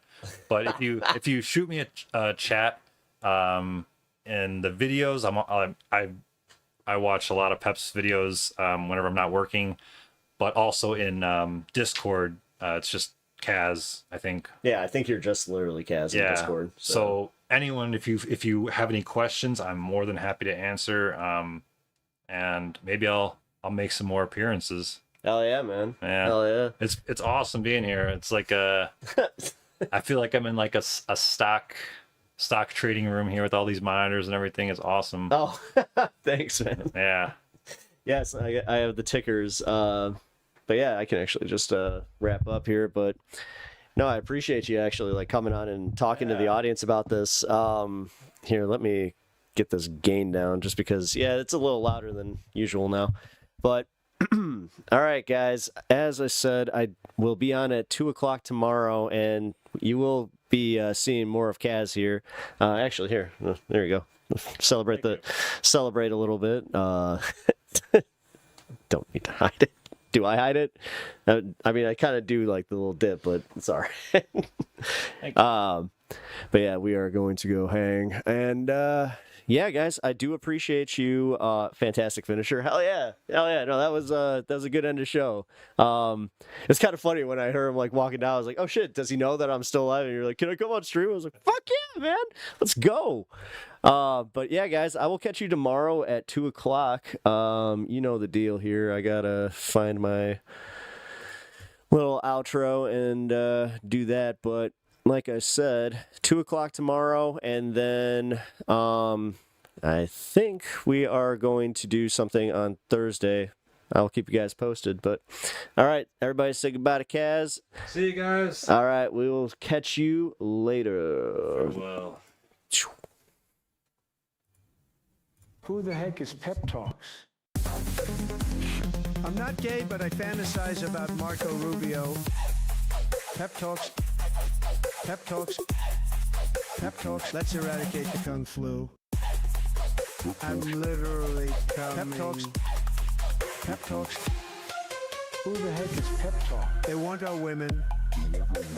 They want our children. Pep Talk. Sometimes no means yes. Grab them by the Pep Talk. Grab them by the Marco Rubio. Obama is a racist. Pep Talk. I'm literally coming. I'm literally coming. Pep Talks. We found weapons of mass destruction. My fellow Americans, it has been confirmed today from Pep Talk.